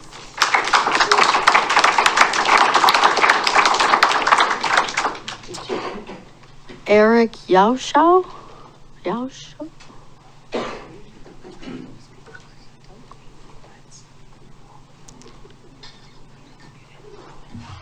Hi, my name is Eric Yorshaw. I'm a resident of Milwaukie. I live on 29th Avenue at Kelvin.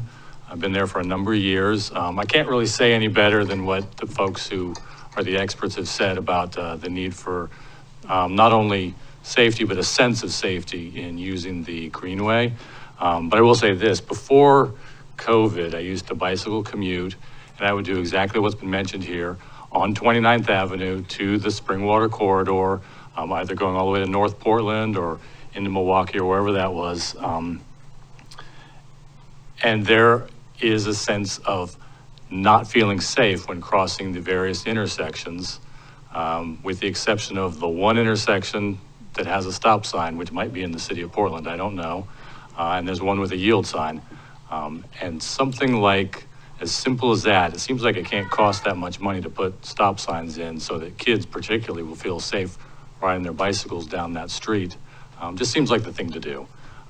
Whether or not a study says it's required, it seems like a low-cost way to prevent the potential for one injury or one fatality that we would all look back on and say that should never have happened.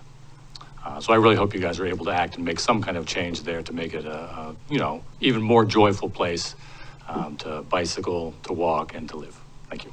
Thank you.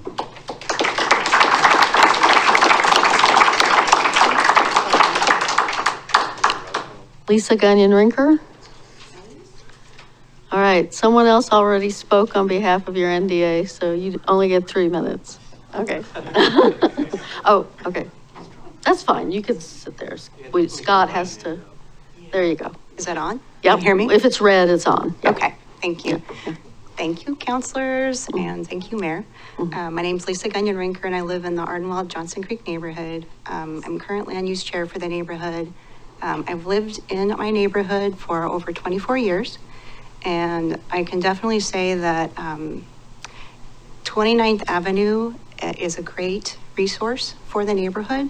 People are on it constantly, but the concern I have about it is already been mentioned. One thing is that there are no curbs, there are no sidewalks, there's nothing like that.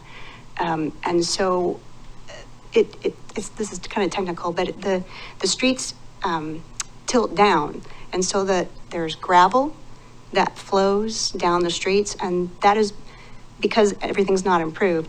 But those intersections you're talking about get quite a bit of what I call gravel season going on. So more gravel is used during snow, ice, anything like that. And so you have gravel that accumulates at the bottom. There have been some improvements in that, trying to make that, packing the area so that there isn't as much gravel in the street. But that, if cars are traveling, and I will say that I think there are a number of people in our neighborhood that do not know that 29th Avenue is a greenway. It's not, I think there are people that move in that don't know. We have Amazon trucks, we have FedEx trucks, we have Ridwell, we have construction. All kinds of people don't know that that's a greenway.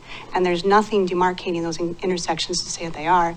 And trucks or things going faster hit that gravel and they can't stop. And that's a concern that I have, that I don't know it's been mentioned. I think speed, making everything throughout the city, if we're ever going to do it 20 miles an hour, I have no problem with that. I think it's a safety concern. It's a safety concern for all of us. And the other thing I noticed just today walking, because we're avid walkers, we use 29th, we get on the Springwater, we come all the way down around past the school and back up every day almost. And what I can say is that just today, walking right around 3:30, 4 o'clock, we had to stop at 2 intersections because cars didn't stop for us as pedestrians on 29th. and I saw a girl on an electric bike coming back through. There's no way she could have stopped. She was going probably well over 25 miles an hour. It was so fast. I was like, oh, that's not safe.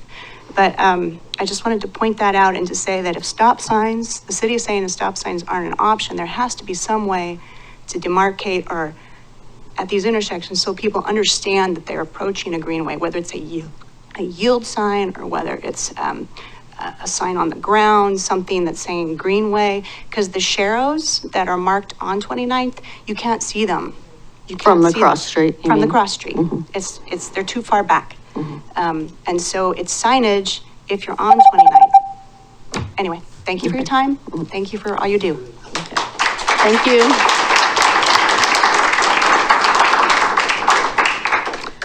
Taylor Pasquarello.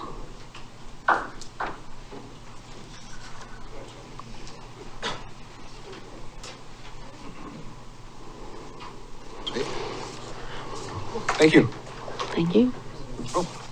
All right. Hi, everyone. Thank you so much for being here, and thank you for taking the time to listen to the community. My name is Taylor Pasquarello, and I live in the Ardenwald neighborhood right off of Olson near 29th. And I'm here today to express the urgency for better traffic control across the 29th Street Greenway. I'm an avid cyclist. I race throughout Oregon. I ride my bike for pleasure. I commute, and I walk my dogs across 29th. It's vital that we as a community work to promote safe recreation and safe alternative transportation, especially with future development, such as the Hillside redevelopment plan going in at the end of 29th. There's only going to be more trail users. As a community, we should be promoting pedestrian activity and pedestrian safety. The engineer suggested that other traffic methods could be used, and that's perfect. I'd love to see that. But what can we do today, and what can we do more easily? I can't imagine other traffic calming techniques such as chicanes, narrowing roads, installing sidewalk, or any of those are cheaper and faster to install than a stop sign. From personal experience, I've had plenty of close calls. My friends have had close calls, and my wife has had close calls. But close calls weren't measured in that study, and they're not measured until they become a tragic collision that could have been prevented. And I just want to add that just today, I was out on a ride with my friend, and the first thing he said to me on 29th was, man, yesterday I almost got nailed by a truck going way too fast. That should have been stopping. So thank you so much for listening, and I hope that we can move forward. Thank you.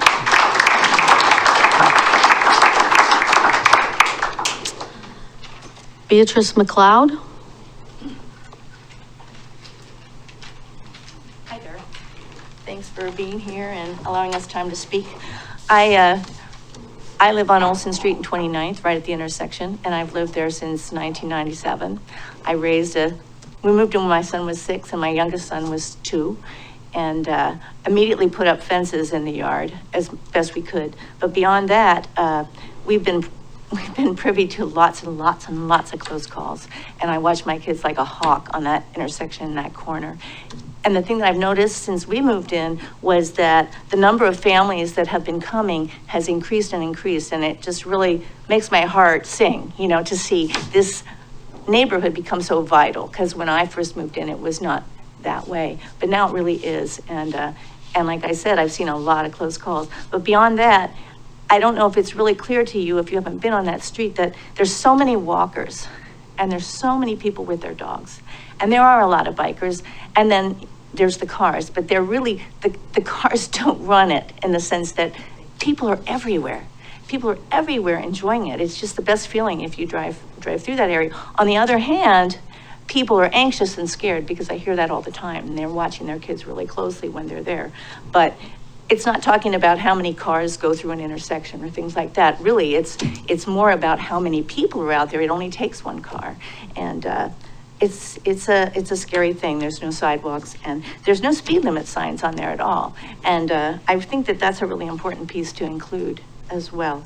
And as far as obstructing views and views being clear, I want to say on 29th and Olson Street, cars park up and down the street. And when you come into that intersection, if you're coming down the hill, and again, it's down the hill, so cars have a tendency to go faster, you can't see to the right or left before you get to that intersection, often because there's a car parked, particularly if you're coming down the hill on the left-hand side. There's often cars parked there, and I can't see. I come down that hill all the time, and I have to make sure, of course, I always stop anyway, because I imagine there's a stop sign there, but you just can't see. You can't assume. And I see people assume a lot of times, and there's maybe a bike just almost there, but they couldn't see it because it's behind a tree or it was behind cars that were parked along the side of the road. So I trust your judgment on this because I feel like you really understand where we're coming from on this. This is so important to our neighborhood. It's a really vital area and it's been fun to watch it grow, but I want it to keep growing and I want it to be safe. Thank you.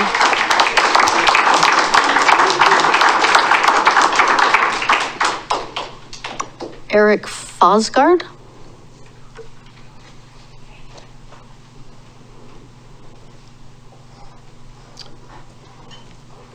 Hello, thank you for hearing us as a community. I live on Olson Street, so I come as a resident, but I also worked for ODOT and for 30 years, and I did roadway design, and there's something called design exceptions.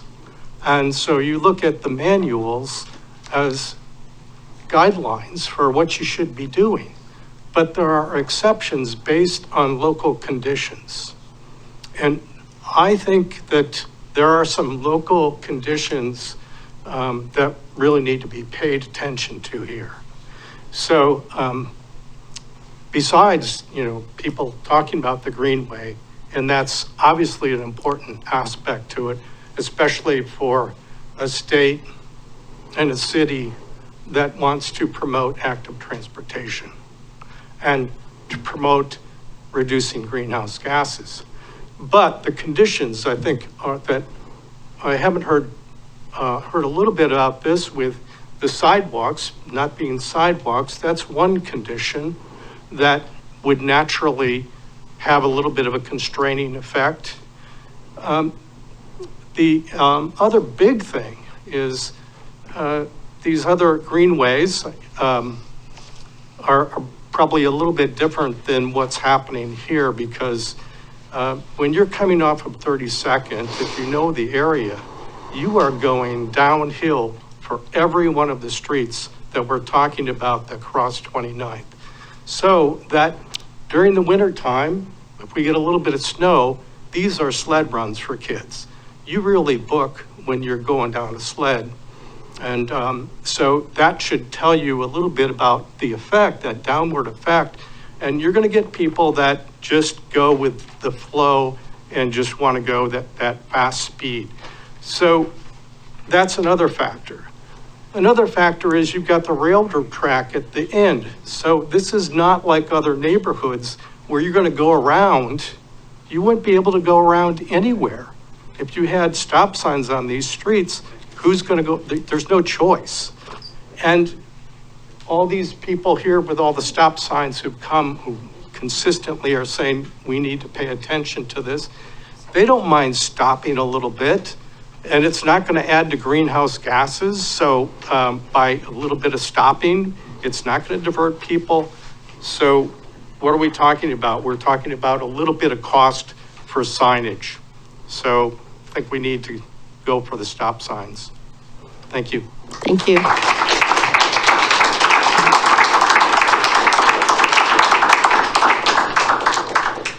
Ana Tijerina Esquina. Hopefully I didn't butcher that too badly. I don't know why I came to this one. Okay. Hi, my name is Ana Tijerina Esquino. I am a Milwaukie resident, used to live between 29th and 32nd on Olson, now live on a Mason Lane. I also am a civil engineer in training. I'm actually lucky enough to call Jameson a friend and a colleague, but I'll start there. I want to start by saying that I'm not necessarily sure that stop signs are the solution for 29th, but I strongly believe that a measure needs to be taken to discourage car use on 29th. The MUTCD, Manual of Uniform Traffic Control Devices, and the street designations are written around the needs of cars and about the conflicts for cars. I understand from the study that there are not enough car conflicts on 29th to warrant stop signs, but that is not the point. Furthermore, I'd like to remind people, if you're not familiar, to tell you that the city of Portland had gone against the MUCTD and started doing green striping to designate greenways, a change that was later incorporated into those guidelines. It is all good for us to change this guideline to better fit multimodal uses. In the city of Milwaukee, one of the things that I love the most is that this is a city that wants to go further.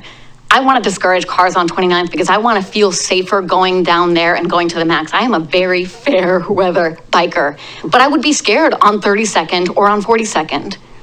And I want them diverted. I want them diverted off of 29th to 32nd because right now I feel like the opposite is happening, that they see the speed bumps on 32nd and instead use the Greenway. But the Greenway should be for us, not for cars. I just want to feel comfortable using this street, and I want it to be a pedestrian and bicycle corridor. It doesn't matter if there's not fatalities now. I want to do better than the bare minimum. Thank you.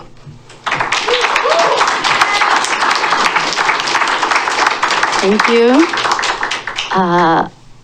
Avery Fitzgerald? Avery?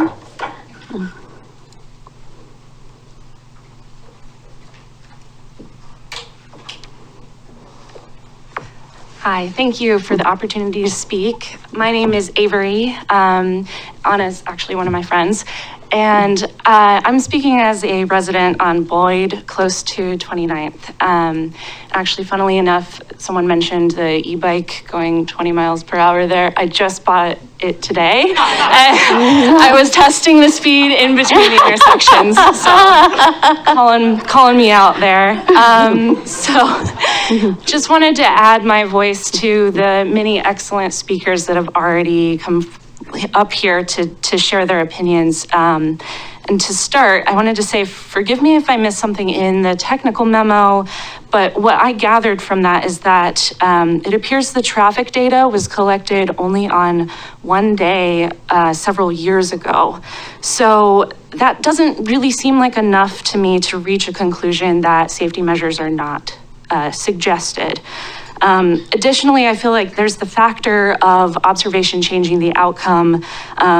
For example, drivers are less likely to speed when they see traffic measurement devices measuring speed, like the traffic tubes that they put in. So with this observation effect, it seems like that's the case when you have the community of people coming in to speak, to disagree with that conclusion that was made.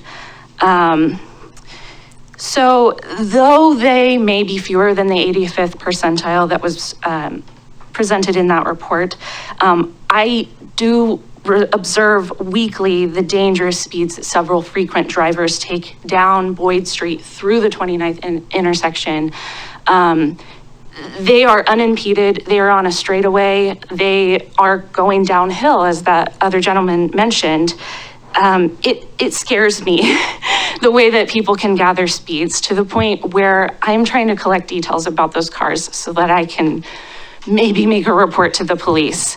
So I don't mean to be alarmist, but I feel like just because nothing has happened yet does not mean that it is currently a safe situation. Lucky chances are not an adequate safety plan. Human-centric design means that we need to be heavily taken into account the humans in this neighborhood, the humans in this room, who have much more personal insight about the situation. We need solutions before something happens to a member of our community. So I guess my closing question is it a Greenway in practice or is it a Greenway just in name? Thank you.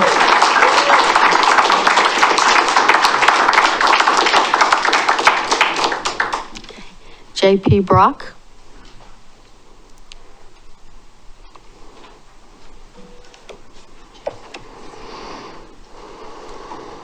How's it going, everybody? Well, my name is JP Brock. I am the owner of Brock e-bikes here in Milwaukee, one of our only bike shops. I also live on 29th Avenue, right on the corner of Boyd Street. which is probably one of the worst corners, I would say, on that street. There's my house, which is a huge hedge up on a hill on the corner, and you can't see anything around that corner. Since I have been alive, I've been associated with that house. It was my grandparents' house, and now I live there, and so I pretty much lived there my entire life. I travel that road every day. My father-in-law lives all the way at the end of 29th, past Balfour Street, so my kids and I and my wife were always going up and down that street. 29th is amazing. It's been great since they repaved it. I see so many more people out there enjoying the street, riding their bikes, walking their dogs, and it's wonderful. But it's very scary, just like everybody's been saying.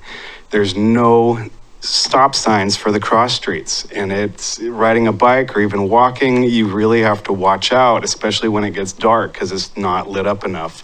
And there's nothing to stop these cars.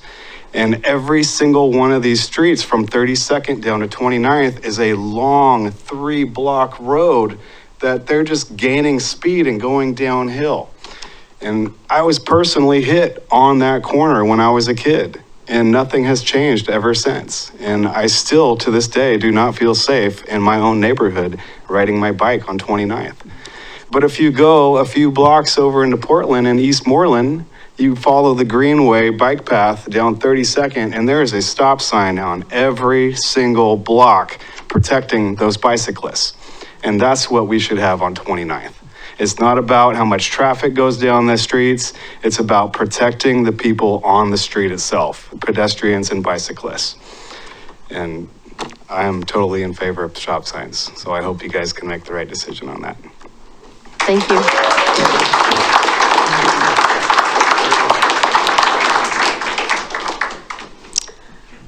Diana Gregg.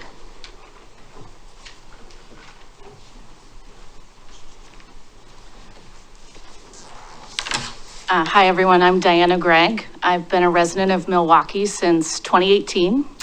And I came from Minneapolis, which is a very big bike town as well, that has tons of protected greenways. And I think the ridership there really appreciates it. And I don't experience that greenway safety on 29th.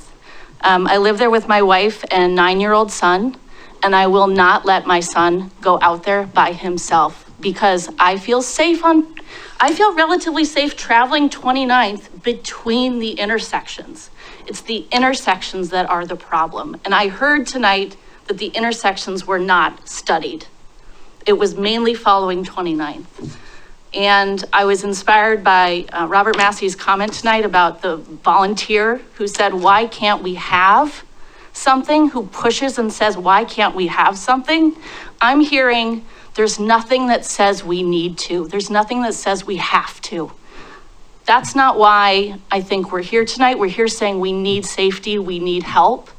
And what better way to inspire our community but coming and asking for help and not being told no. How inspired this community who is here tonight. So, thank you. Thank you.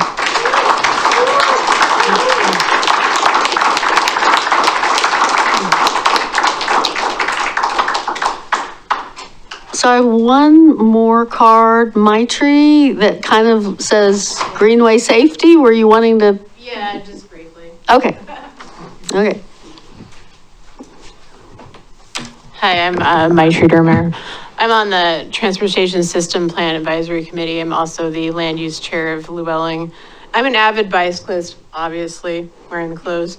Mm-hmm. So this isn't really about me. I bike in all conditions. It's about people that aren't cycling, that aren't walking, that need added safety to feel comfortable, to actually make that mode share shift, to say, okay, we're in a city where you can get anywhere within 3 miles, which you can in our city, which is actually pretty awesome. And on a bike, you could get there within 15 minutes, tops. I would love to see more people choosing to ride their bike somewhere in Milwaukie rather than getting into their car. But right now, most people in this room, if you polled them, they probably drove here. How many of us actually biked here? 5, maybe? That's my point. So 5 out of how many people are in this room? 50?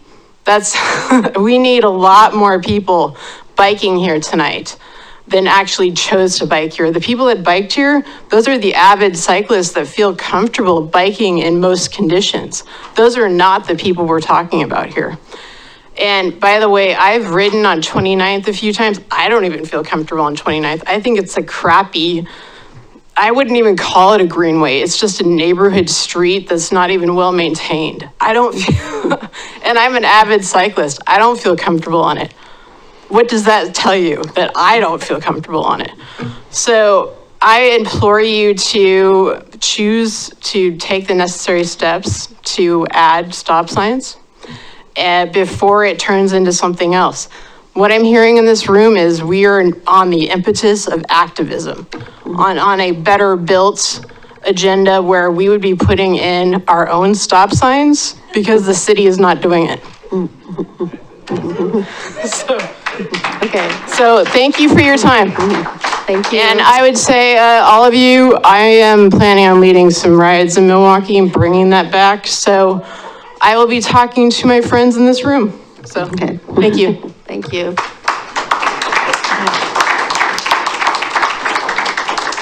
Okay, that's all the yellow cards I have. Was there anybody else out there? Do we have any people online that are wanting to talk, Mr. Stauffer? Mayor Beatty, we do have 2 folks on Zoom. I don't see either hand raised. I don't see any comments in the OSERA inbox, so. Okay. We'll give them a minute in case they want to raise their little Zoom hands. Anybody, nobody else? Okay. Okay. In that case, I guess we can, do we want to take a break? What time is it? No. Yeah, let's take, we'll break till 8:15 and then we'll have the staff back up at 8:15. Thank you. Thank you. Yeah.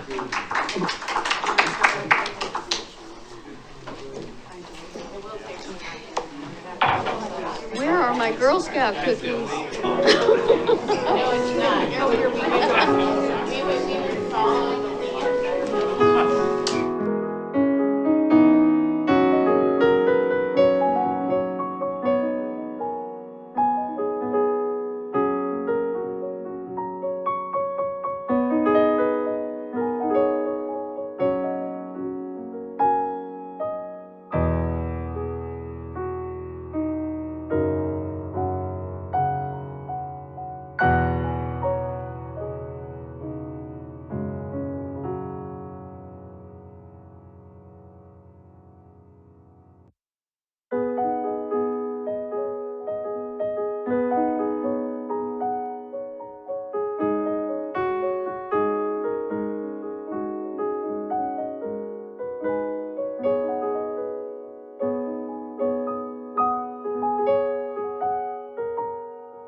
All right, we're back on the record after a break, and staff, it looks like Anne's going to talk. Okay. I'm going to go first, and then we're going to invite the staff to come back up. And actually, if they want to Okay. start making their way back up to the computers, that would be great. Does that work? Sure.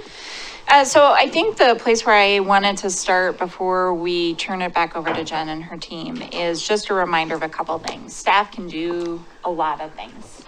For the last 7 years, we've actually been investing a lot of money in bike infrastructure here in the city. We've been building pathways and roads, sidewalks.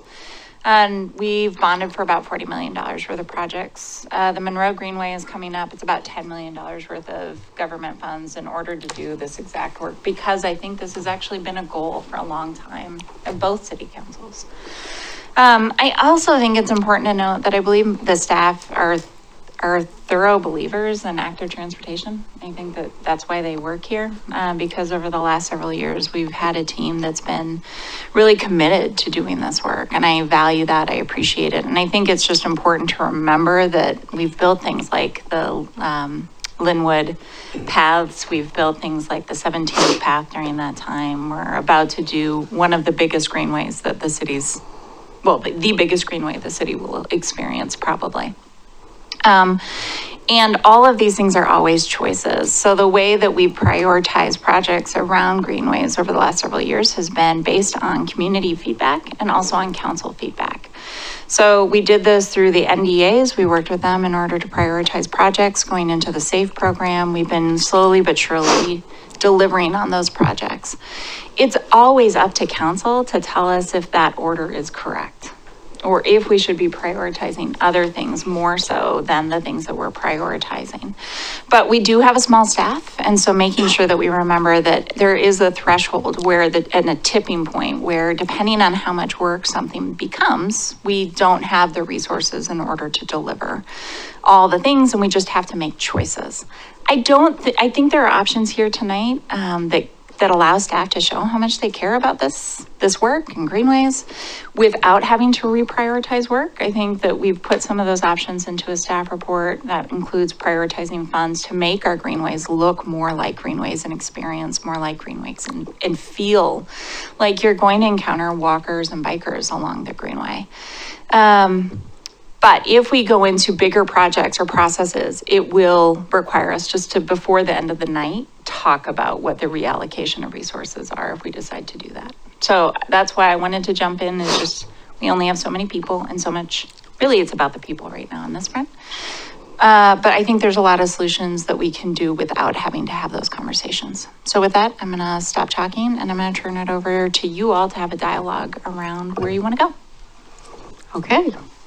So I think we're back with our city engineer, Jennifer Garbely, and engineer Brandon Boutros, and Jameson from Kittleson.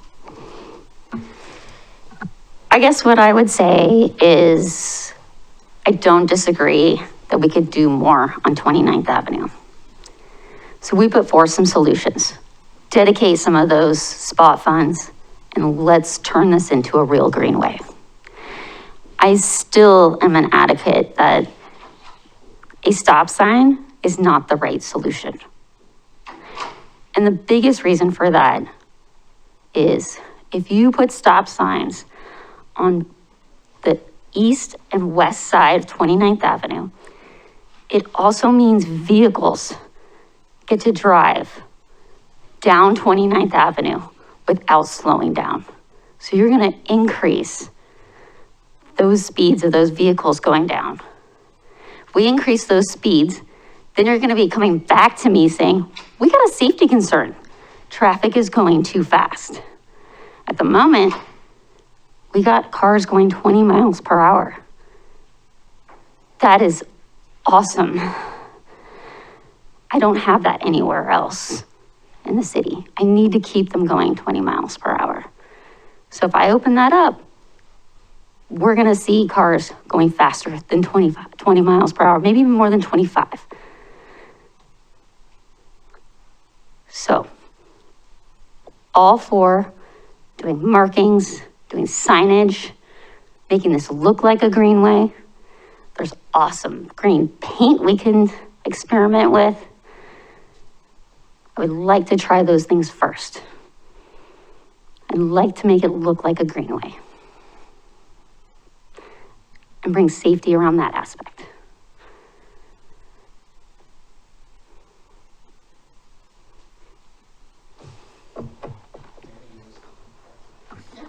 Okay, I have a few questions for you then, Jennifer and Brandon. You mentioned one, or you brought to mind one when you just said that you think that that's potentially would increase the speeds along 29th. What I haven't heard is any other potential unintended consequences of putting a stop sign, because I think people intuitively think you put a stop sign, things are great, it's going to make it safer. Just automatically, stop sign, wonderful.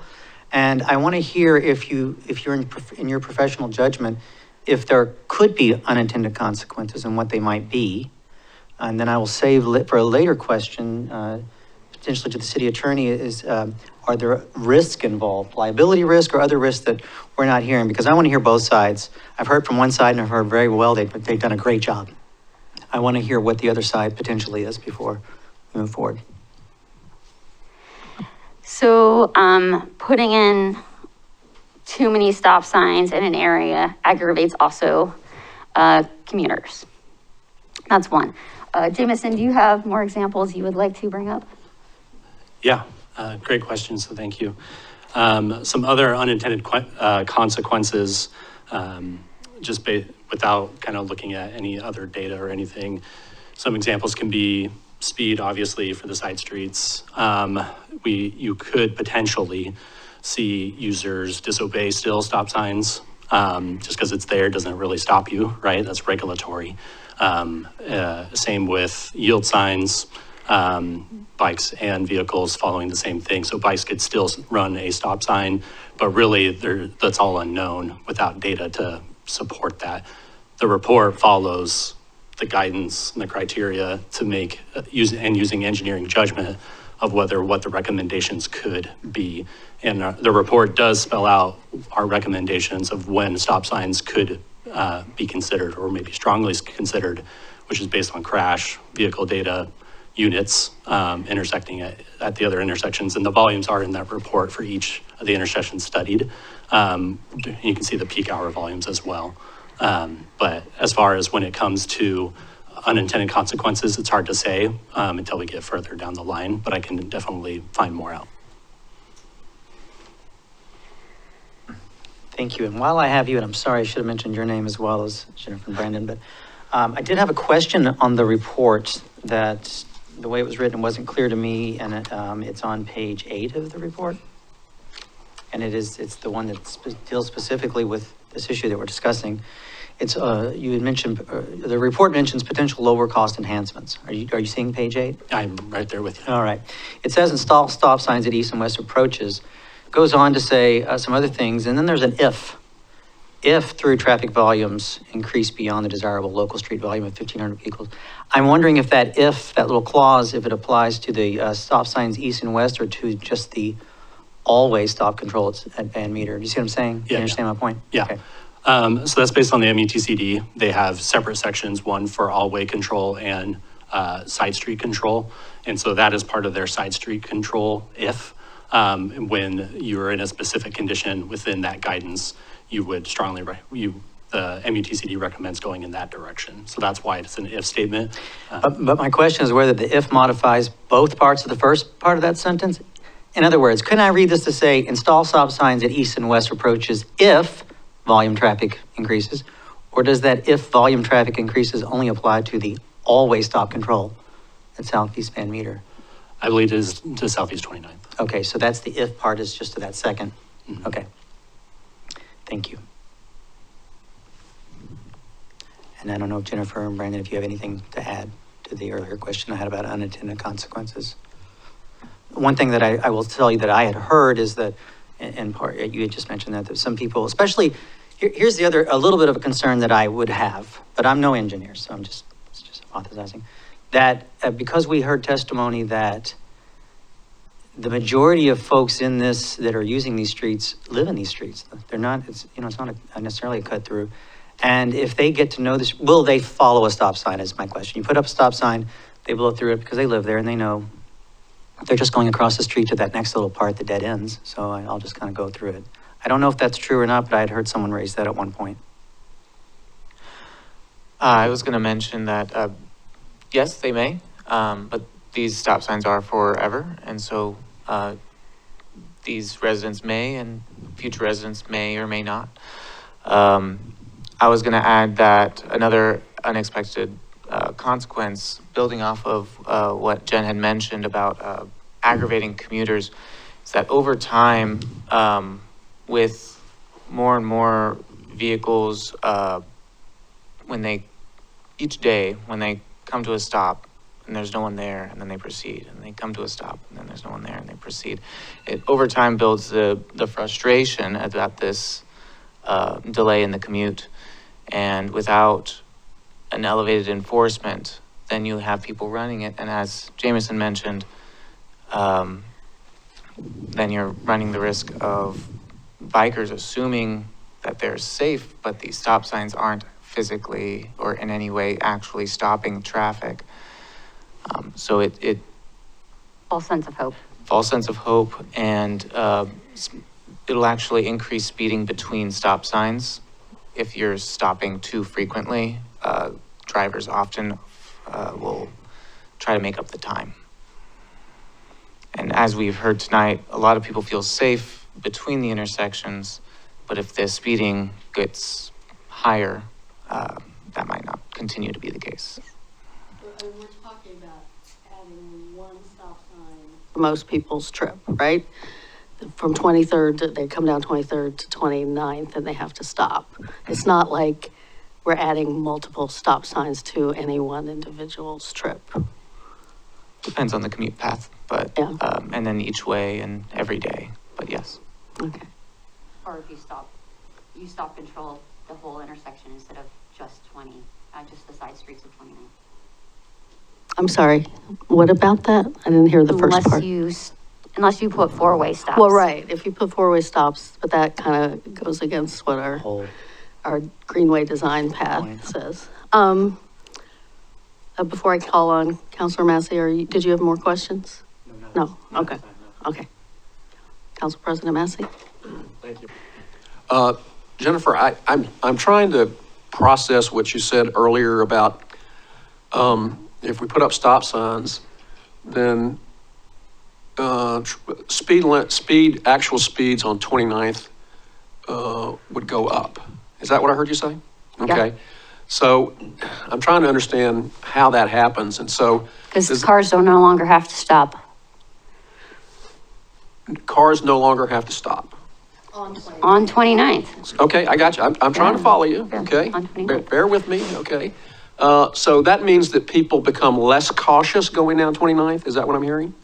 Okay. I'll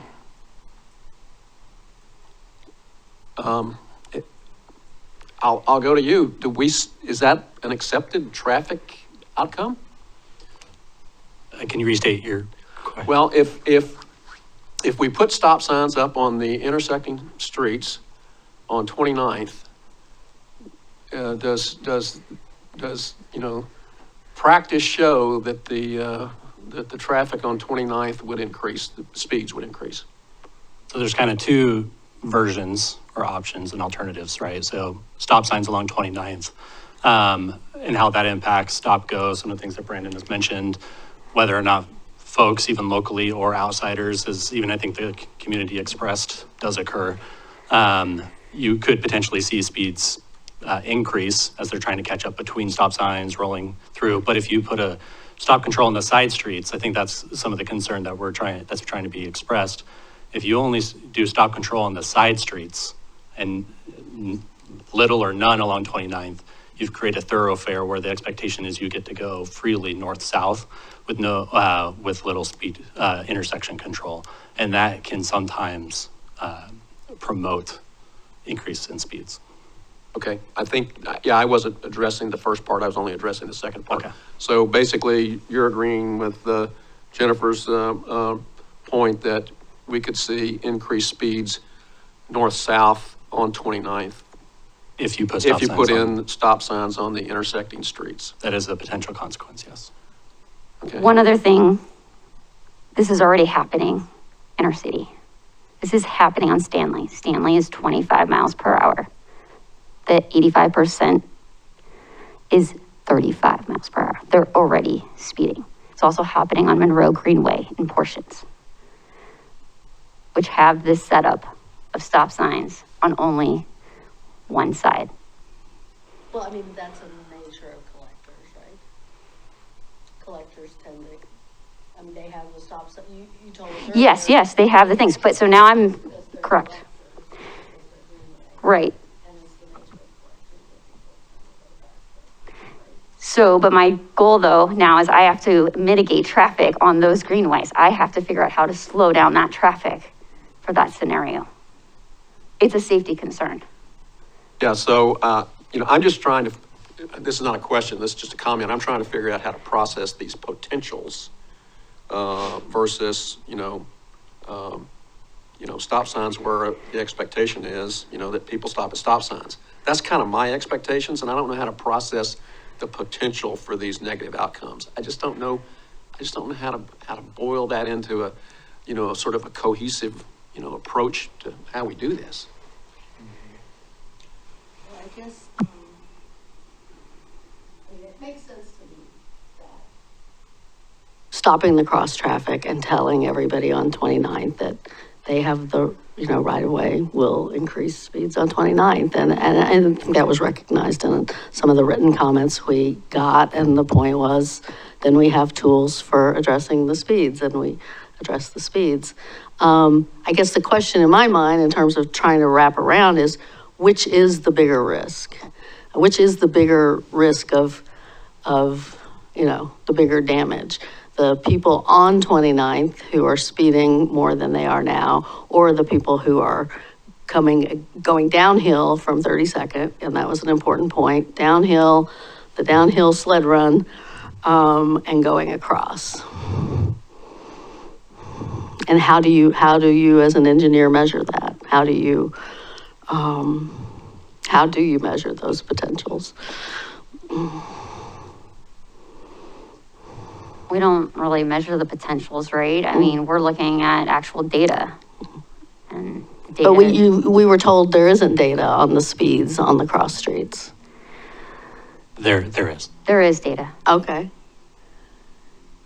We looked at all the intersections for that study. I'll need to look back into what our data said, but I know we have it for north-south. I need to check and see what we collected on the side streets. The focus of the study was Southeast 29th.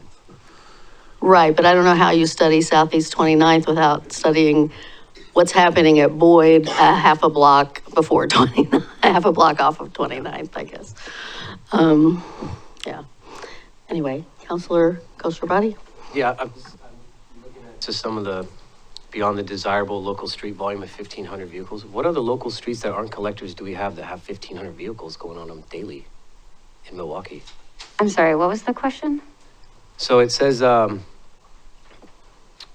stop signs install avenue increase install stop sign approaches for intersections within the corridor and/or consider all-way stop control at Southeast Vanwater Street or Southeast Roswell Street if through traffic volumes along Southeast 29th Avenue increases to beyond the desirable, I don't know who's desiring 1,500 vehicles, but desirable local street volume of 1,500 vehicles per day. What other local streets in Milwaukie are seeing 1,500 vehicles per day that aren't collectors? Do we have any other local streets that do that amount, that don't have any stop signs? Well, we have neighborhood routes, but I don't know what the traffic, I don't know offhand. You can go into, I think, what's the neighborhood name? I'm in Linwood, not Ardenwald, but Llewellyn, right? And in that neighborhood, there's some stop signs in some of those local roads and those back roads, but I'm not saying there's no stop. I mean, there's some stop signs that have existed before all of us, right? Like they were installed before. But it was based off the standard though, right? Of 1,500 cars per day, I'm assuming? I can't answer that question. I didn't install them. Is there any way to find out how many local streets have 1,500 cars per day? We can't only know just that on 29th. We have to have data on others. We do traffic studies all the time. It's kind of on a loop as far as like how long it takes to get through the entire city. I don't think I've collected data on everything. Because everything. usually, you know, certain streets trigger more. If we've got a project on that street, we're analyzing that street. We also like to see how things are happening after we put improvements in, the speed bumps or speed cushions on 42nd Avenue. So we, you know, monitored it before, monitored it after. But I definitely probably don't have on every single little street in Milwaukee Yeah, and data. Not that I can't collect it, but it'll take time. Right. It just seems a little like what I'm trying to say is that the MUTCD is a nationwide standard. However, a lot of their standards with the 1,500 car, I mean, it doesn't seem like the volume applies to a small city like Milwaukee of 21,000 people. So There's more than that criteria though. no, I understand that, but could've it just triggered. seems like a lot of the criteria, you know, also doesn't apply, because what I'm looking at is we're also considering Olson and 32nd to be a neighborhood hub, right? That's in the future cards. So that's going to be increase in traffic there as well, both foot traffic, both pedestrian traffic, both car traffic. So that's something that I'm also looking at in the future is if we can't, if stop sign is not something for today or at this moment, is it something that in the future through the new TSP, through with these neighborhood hubs and increase in population? I mean, we talk about these increases and what we're looking at in population and all that, right? I mean, so would it be possible to make that change within the new TSP? Counselor, I just want to jump in for Yeah. 1 second. So there have been decisions that council and planning commission have made that make it unlikely to see the kind of density or the kind of numbers that would change things along the Greenway. When we were doing Hillside, we actually decided to keep that road closed. If you remember, like we made it into just a bike thoroughfare and pedestrian. That's 600 units. If you were to allow for that kind of access, you would have seen easily another 1,000 vehicles coming through there. And that's why you all made the choice you did, is to try and protect the Greenway to be the kind of access point it is. I can't speak for the engineers. They will have to give you an answer, but I don't see the kind of growth and the pressures that we're seeing in other parts of town in a way that we haven't already mitigated that kind of pressure on this road in particular. Does that make sense? Yeah, I'm Okay. just looking at the standard and looking at it like, you know, it's some of the standards, it's difficult for a small city to fit into those standards. So that's why I'm like, we're going to go by something that's a national standard, but it's not really tailored to what the community wants or what is applicable or what's happening in Milwaukee right now, right? With those Totally. volumes and stuff like that. So And that's why we called our peers. yeah. So we did, I'm gonna out her. We called the traffic engineer of Portland and we talked to Wendy. And we said, here's the numbers that we're seeing. What would you do? And her answer was pretty supportive of, I'd be thrilled if I could ever get a Greenway at those kinds of levels. I mean, the lowest national standard says 500, I believe. We're at 260. So it's just and we don't have a proposed growth plan that shows those numbers going up. I don't think any of us want that. So I think that the standards that we have, we're really lucky as Milwaukee. We're really lucky to have a couple of greenways that are this low volume without projected growth on them. Yeah. Does that make sense? Yeah, no, it does. And just real quick, I just want to apologize. I don't think anybody up here is our engineers. So if we're Yeah, neither am I, to be brought real up to clear. speed on Yeah. some of this stuff, please don't get offended or get upset or frustrated. We just don't know. So we're just like everybody in the audience. We're coming here to learn and figure this out and trying to find a solution for the betterment of our community. So please don't get frustrated or upset with us when we ask some of these questions, even if they're repetitive. So with that said, is two more questions. Is since there aren't standards for greenways in that MUTCD, can we establish our own, and would that be able to include stop signage?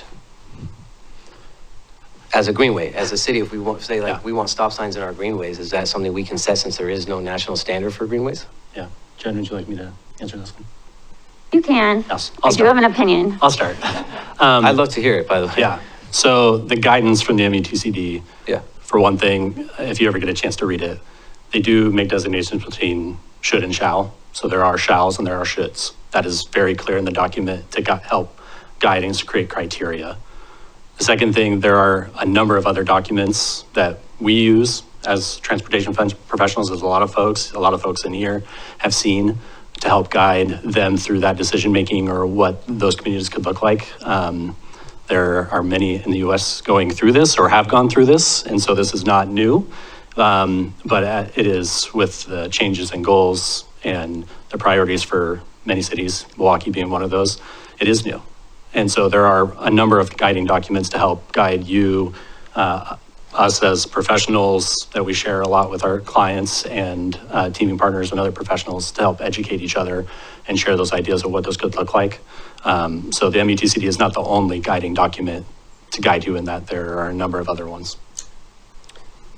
Well, I was going to ask about that because in the MUTCD, I was going to ask about that because in the MUTCD section 9A, requirements for bicyclist traffic control, there's a cross-reference to something called the Uniform Vehicle Code and Model Traffic Ordinance, published by the National Committee on Uniform Traffic Laws and Ordinances.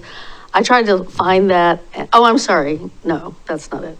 The Guide for Development of Bicycle Facilities from AASHTO.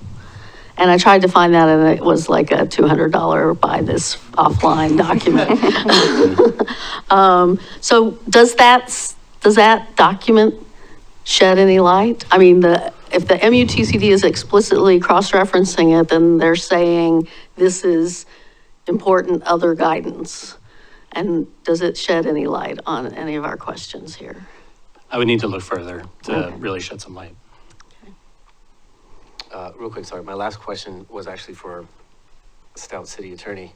Real quick though, before I ask this question, I did appreciate somebody had mentioned that the perspective we're looking at through car users and that we should be using it, change the perspective through pedestrians. I do appreciate that comment because I do think that's where we need to, especially on greenways.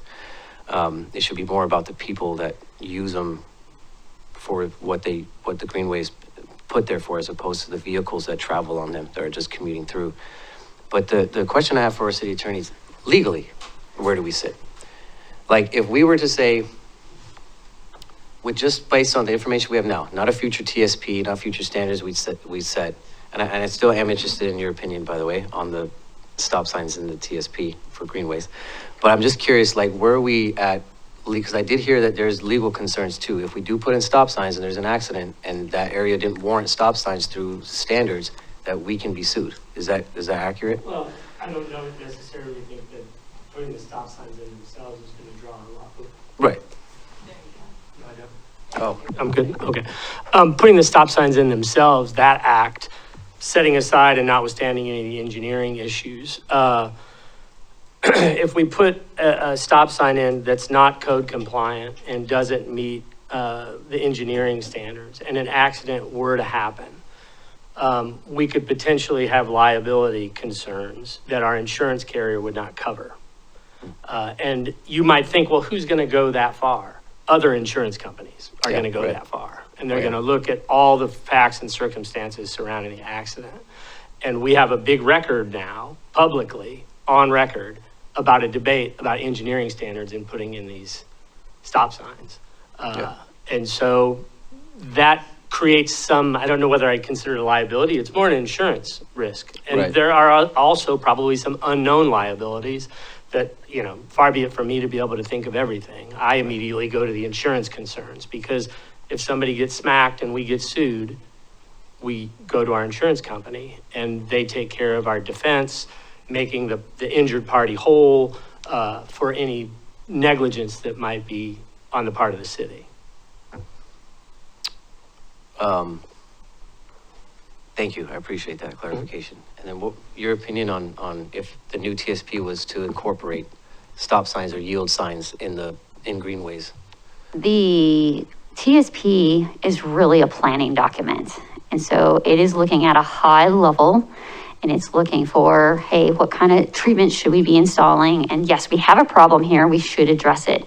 If you start dictating that we require a stop sign, then you've just bypassed the entire engineering analysis piece of it, which would make us not compliant. Appreciate it. That's all I have. Councilors. Stavanger, did you have questions, comments? Thank you. Well, I want to say, I know a lot of community members have left, but I know they're going to be watching.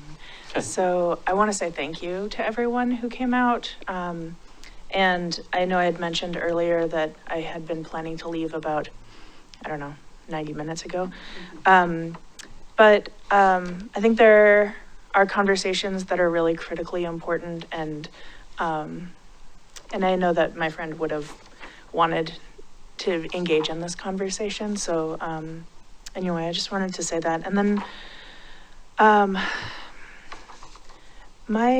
so the place that I work in, we've been engaging with a facilitator around conflict resolution, and something that comes to mind for me, and I know it's probably going to be really hard to see, but it's this model called contact theory, where you have a whole variety of opinions on each side of a line about something, and you find that, you know, somebody who's the furthest over here, who might be saying stop signs are, you know, the only solution, this is what we need right now, and somebody who's all the way on this side of the line who's saying stop signs are absolutely not the solution, that's not what we need.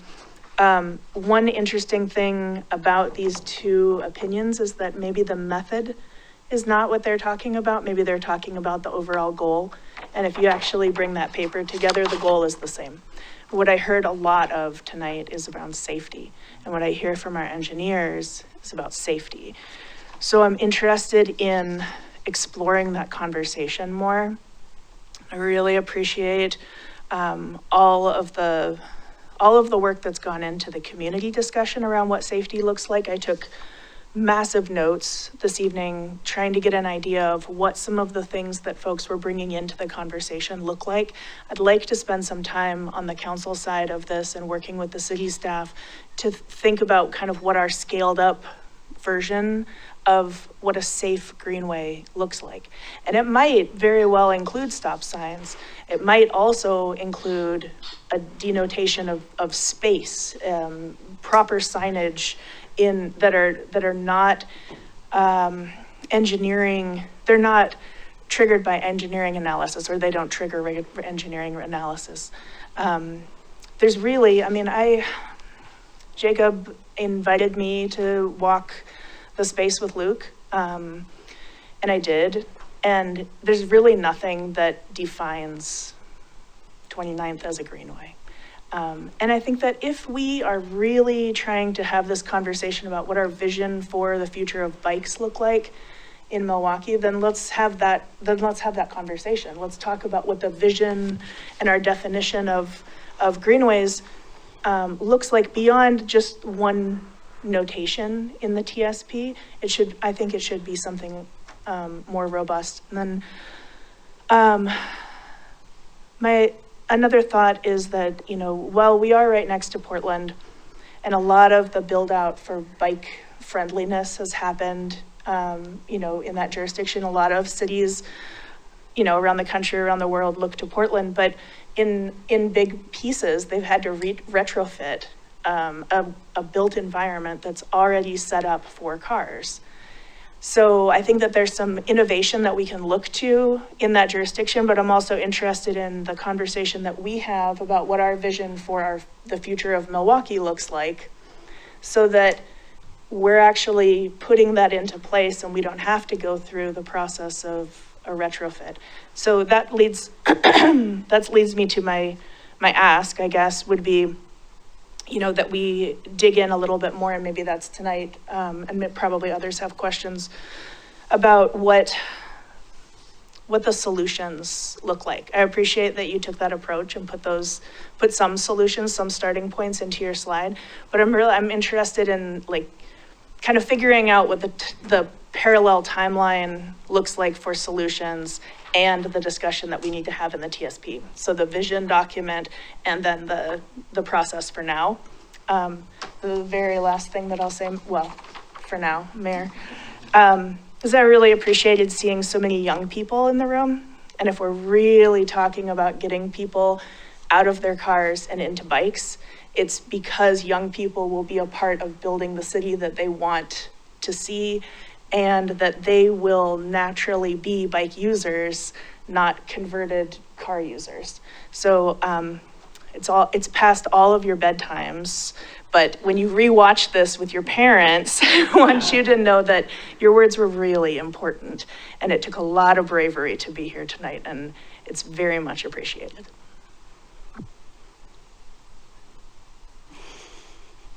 Okay, I guess I'll throw three more things out there that stick out at me or jumped out at me. One is your statement that the MUTCD has shalls and shoulds and is very intentional about that. All of the things here in the parts quoted by the staff were shoulds, not shalls. At least in the passage I read, all the things quoted in the staff report. You listed in your slideshow at the beginning that, you listed all the safe projects. And you're right, this isn't a safe project because it was never envisioned to be built out sidewalks. It was, I think Matt Manili said it exactly right in his letter to us. It was always envisioned as the greenway that's almost a greenway. It just needs a little help. So it shouldn't, it's a different thing. Like safe is a list of projects, but it's not everything the city should be doing. And this is not on that list, but it is still something the city should be doing. And we shouldn't view the safe list as, everything, because just because this street doesn't need a full build out doesn't mean it doesn't need some attention.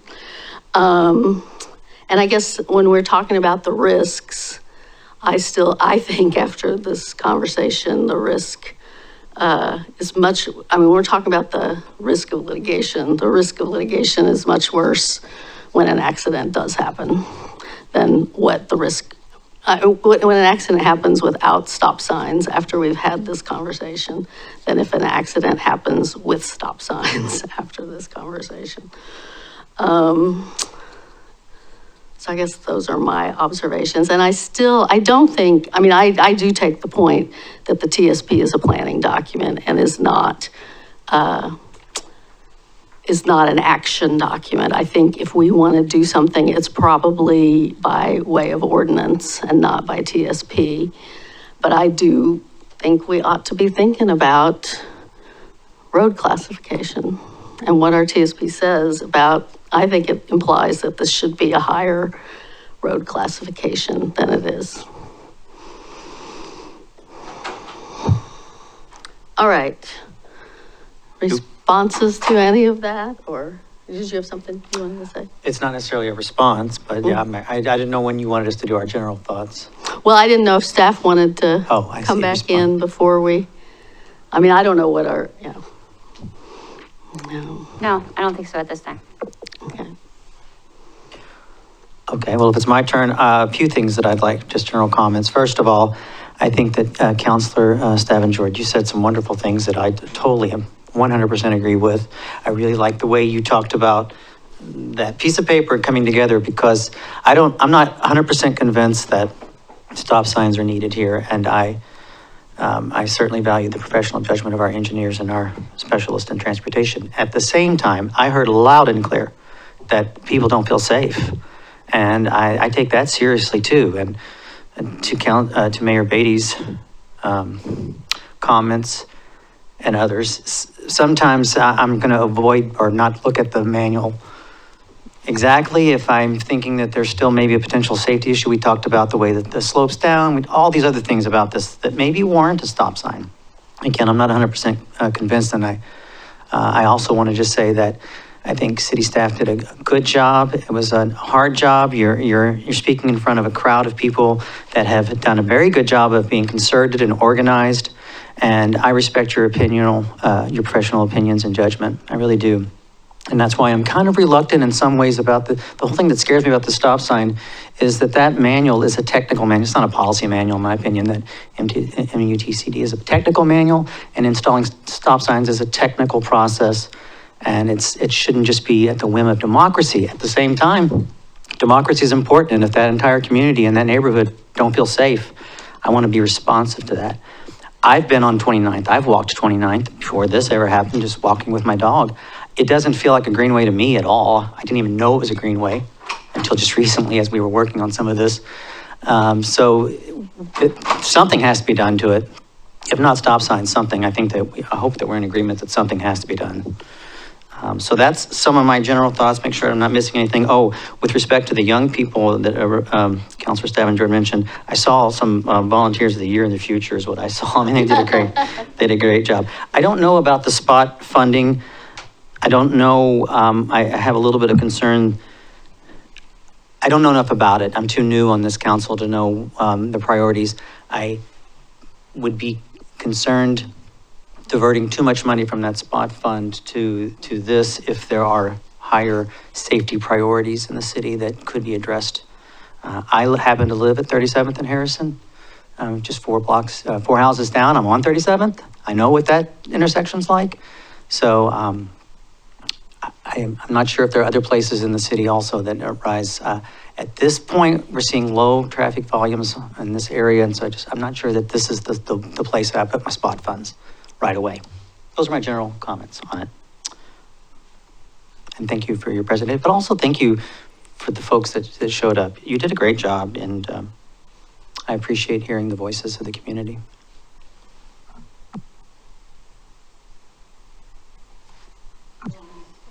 Do you want me to comment on the spot program? So I was going to comment.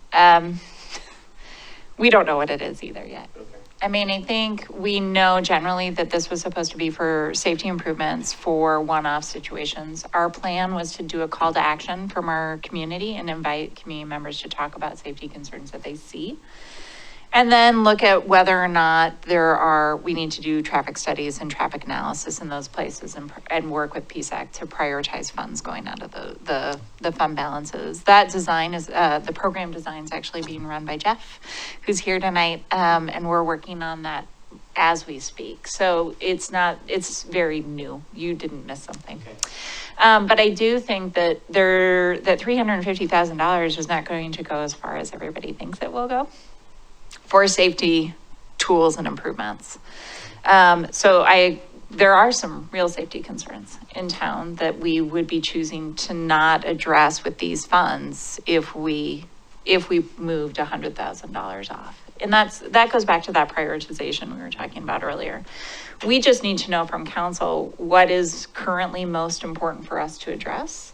And that's just the one pot of funding we had to address things right now that weren't already dedicated to large CIP items that we're committed to through the SAFE program and the Integrated Transportation Fund. So, yes, great questions. We can't answer it today. I think we were planning on being back before you in April or May was sort of a general overview of what that program could look like. But Jeff's been working with PSAC on that as well. Thanks. Mm-hmm. Is that Jen? Is that fair? Okay. So I don't know how we move this oh, I'm sorry. Yes, yeah, absolutely. I'm curious to know what your recommendations would look like for the greenways with 100,000 from the spot funds. You don't have to answer on the spot. Walked right into that one, didn't I? I wish I could say I planned it, but I did not. So I guess, I think I'm interested in seeing more than just the beginning of the solution. I kind of, and I realize this is, you have a very long list of things. And this conversation is asking you to add to that list. So I want to be careful I just want to be mindful about the amount that I am asking. But if we are actually looking at spot funds, and we've heard from the city manager that the money would likely run out sooner than we would think. Can we begin to kind of get an idea of how that would be spent to be able to provide some placemaking or some, clear delineation that these are greenways? Like, is it just paint? That's all that we can get with that? I guess that's what comes to mind for me. And I'm also interested in a little bit more of the discussion about what comes off the table. What other priorities are in the queue for those spot funds that we then wouldn't be able to do? So nothing at the moment is, because we haven't even started the spot program, right? So there's nothing that's actually in the queue at the moment.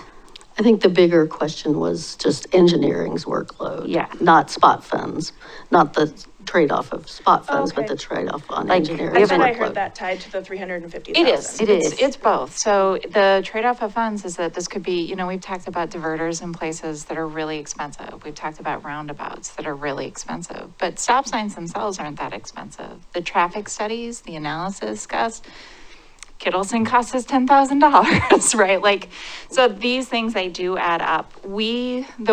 Basically the call to action would be our community members telling us, we don't have that list today. But we can do more of those things if we have more money. So taking $100,000 out, putting it towards the greenways, which is great, just means that we only have $250,000 to put towards those programs versus $350,000. Both of these are really important things. I want to be clear, like, I think staff sees the value of making the Greenway experience being something unique and special. I think consistency is really helpful for people who don't ride a lot. Visual consistency through the greenways, so you know where you are, you know you're on the right track, you feel like you're doing the thing you're supposed to do is really important too. We're just asking, we can take this to PSAC. You all actually don't have to decide this. We can have the conversation. Do you want to put more towards greenways versus these safety improvements? When we created the spot program, we said we were going to PSAC, that they were going to help set some of that criteria. Or you all can decide it tonight. You can direct us one way or the other in terms of the percentage. I think it's starting to get later, so I'm making less sense. But I think that was it. Well, we might be in the same boat with the effects of the evening. I guess it's hard for me to imagine what could be done with a lump sum versus another lump sum. Totally. So I'm not prepared to make that decision tonight, but I do think that it is a compelling opportunity where we're hearing a considerable amount of conversation, not just about 29th, but about other areas across the city. It makes me think about, as the TSP liaison for council, what sort of discussions we need to queue up again. What sort of conversations need to be included? And I know I think maybe May, we're going to be having a more in-depth conversation about issues like this at the TSP meetings. I just want to make sure that I'm prepared going into that discussion, because there are some things that can be included in the TSP that's a longer range process. And there are some things that we might be able to actualize now. And then there are some things that, even though they're in the TSP, that's not it reflects the community vision and maybe a little bit of the council vision, when we all get done with it, but it doesn't actually direct the engineering work plan or the priorities in terms of like the way that a CIP would, or the way that our budget does. So, I think it would be helpful to have a better understanding of what sort of menu of safety options we could provide on greenways, so that we can make a more informed decision if we want to cut some of that funding loose from the spot funding, or approach some of the PSAC members about doing so. I guess that's what I'm trying to say. Counselor, can I just clarify something? Maybe. Please. When you say safety, I think you're also talking placemaking. and experience generating. So if we were to bring something back, when we bring back the spot program in, say, April, could we bring back a list of the types of things that would make people feel like they're on a greenway, who are not in a vehicle, but also for vehicles to know that they're on a greenway and to expect that there's going to be walkers and bikers?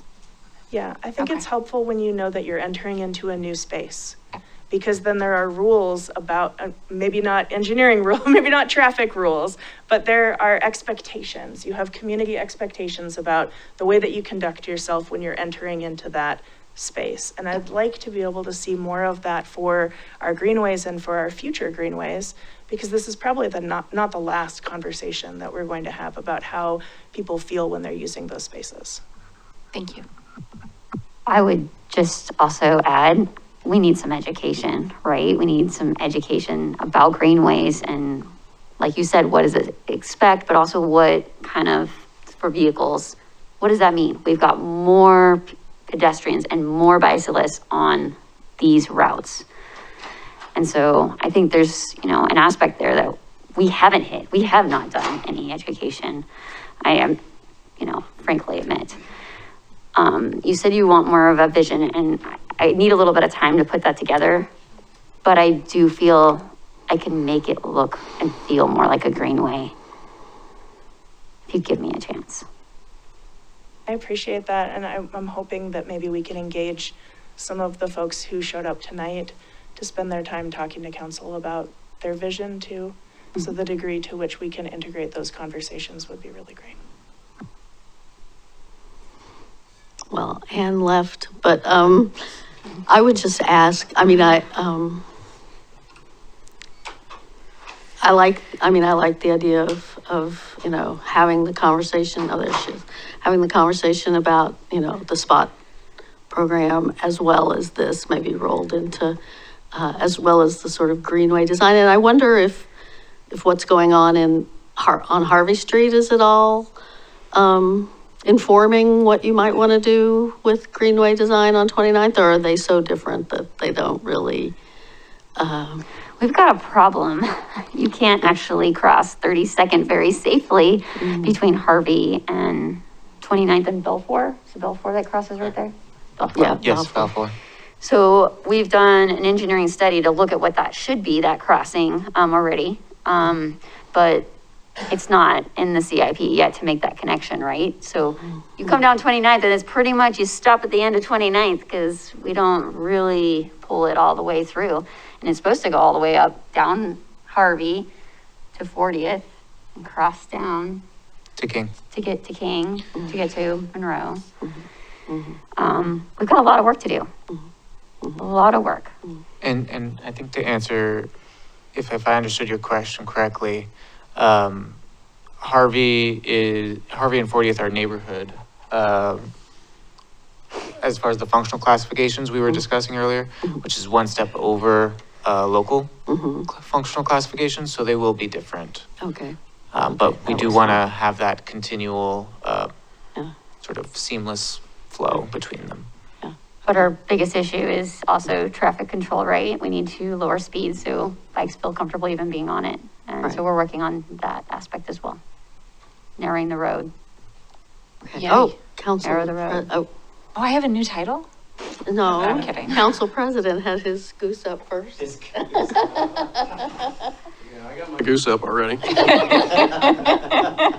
Look, I don't disagree with anything that's been said here about this holistic approach, okay? I think these all make sense. But let me just tell you, we've just kicked the can down the road. And I'm going to tell you, if you thought you were going to get out of here early, I may have messed up your timetable. Because I'm going to tell you what I think we ought to do right now. We need to put up stop signs at these intersections that have toppers on them that say that they're greenways, and put up speed limit signs on 29th that says it's a greenway. Tell people that this is a test, and it'll be rolled into this holistic evaluation we're talking about, but it's something we can get done in the next month.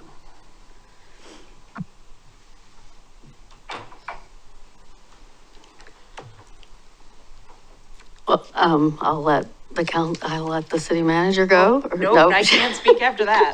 I'm out. Well, I kind of like that, but I do feel like we're asking engineers to go against. I mean, I think the MUTCD is not as ironclad as it maybe was presented in the staff report. And I think that the more we talk, but especially with this shall versus should issue. But yeah, I think we're putting our engineers in a little bit of a, I like it. I like the pilot idea. Well, I in my reading of the guidance, and I think it's mostly guidance, there's a lot of flexibility in all those guidance documents, you know. You can argue about that and that kind of thing, but there's a lot of flexibility in it. I will tell you that there's all kinds of guidance in this world about everything, okay? And generally you have caveats that if the guidance doesn't fit, you know, use your discretion, use the local conditions, use engineering, what do they call it? There's a word for it that's used in several places here, engineering judgment. Some people say it applies, some people don't say it applies, but almost every, fact of life or endeavor, they build in this guidance and give you some flexibility to do this. I was a naval officer for a long time, and there's a thing called the rules of the road, that we had to abide by. But you know what? There was also this thing at the end that was called the general duty clause, and it says, if you're about to have a collision, forget about all this other stuff and don't have the collision, okay? And so I think that every endeavor has that kind of flexibility built into it. So I would question the fact that we're boxed in by some standard.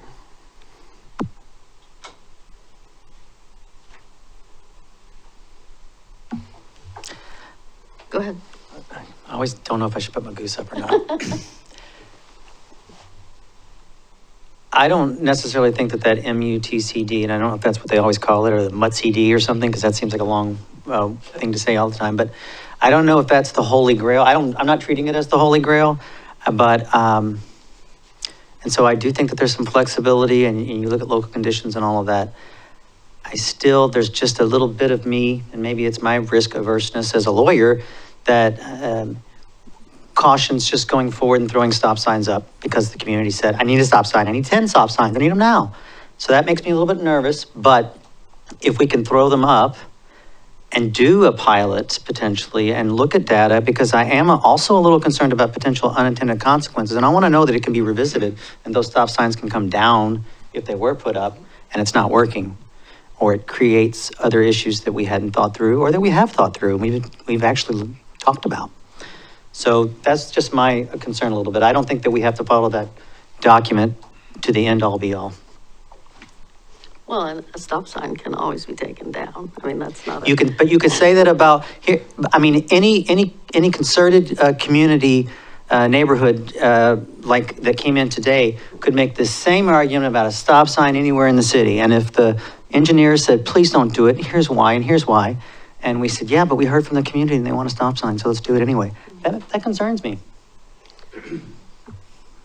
Yeah, the difference is we had testimony and letters that people have been asking for it since 2015 at least. This isn't a new thing. There have been requests. I got that, and I don't find it persuasive if the analysis continues to come back and say, but it's not warranted, or we shouldn't, or these are bad things if we do. I don't think that the length of time people have been asking for it is determinative to me. If the data shows it's just not necessary. I'm not saying that that's what that says here. I heard them, and maybe stop signs are the appropriate thing, but I don't want to do it for reasons because everyone came forward and they packed the house and that's a reason to do it, etc. I don't want, and they've been asking for 10 years. That's not a reason to me to do it. I mean, I really want to know that at the end of the day, here's what I want to know. It increases safety. That's what I want to know at the end of the day. If it does, great, let's do them, put them up. If it doesn't, don't. That's where I am. And so I'm okay with the pilot, but I want to revisit it if it's not working.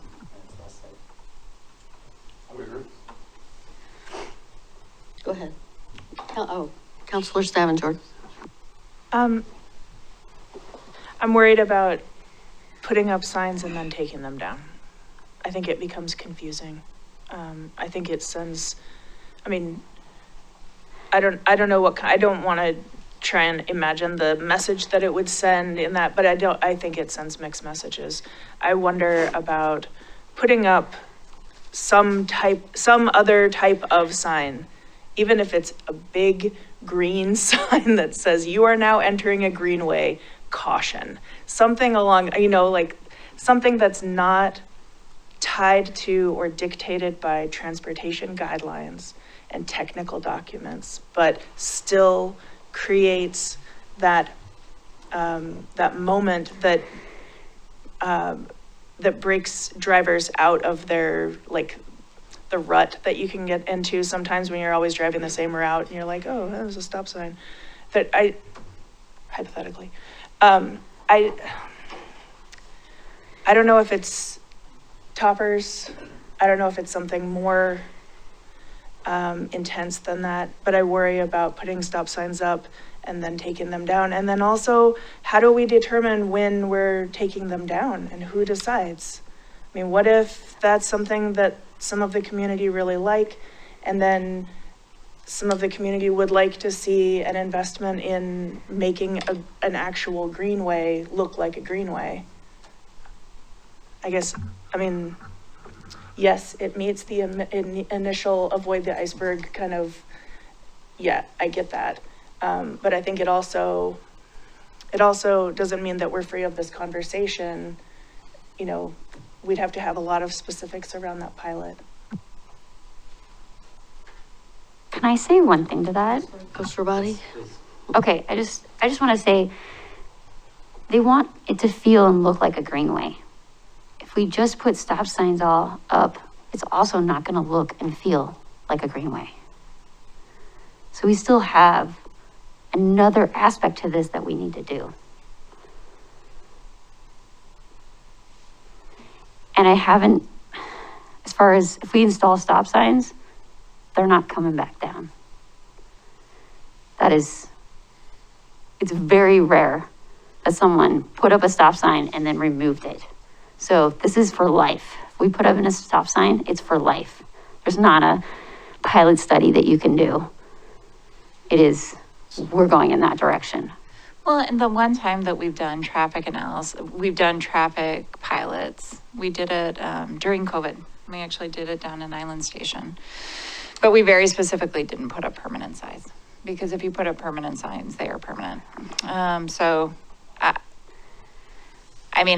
I still question whether or not the council can direct Jen to stamp something tonight. And I do believe that she would need to stamp something in order to justify a traffic wreck. So I'm not saying no. I'm saying if that's what you all want us to go back and look at, we probably need to close the conversation tonight. Allow the city attorney to spend some time figuring out what that would look like with Jen. And then bringing something back to you at a future meeting.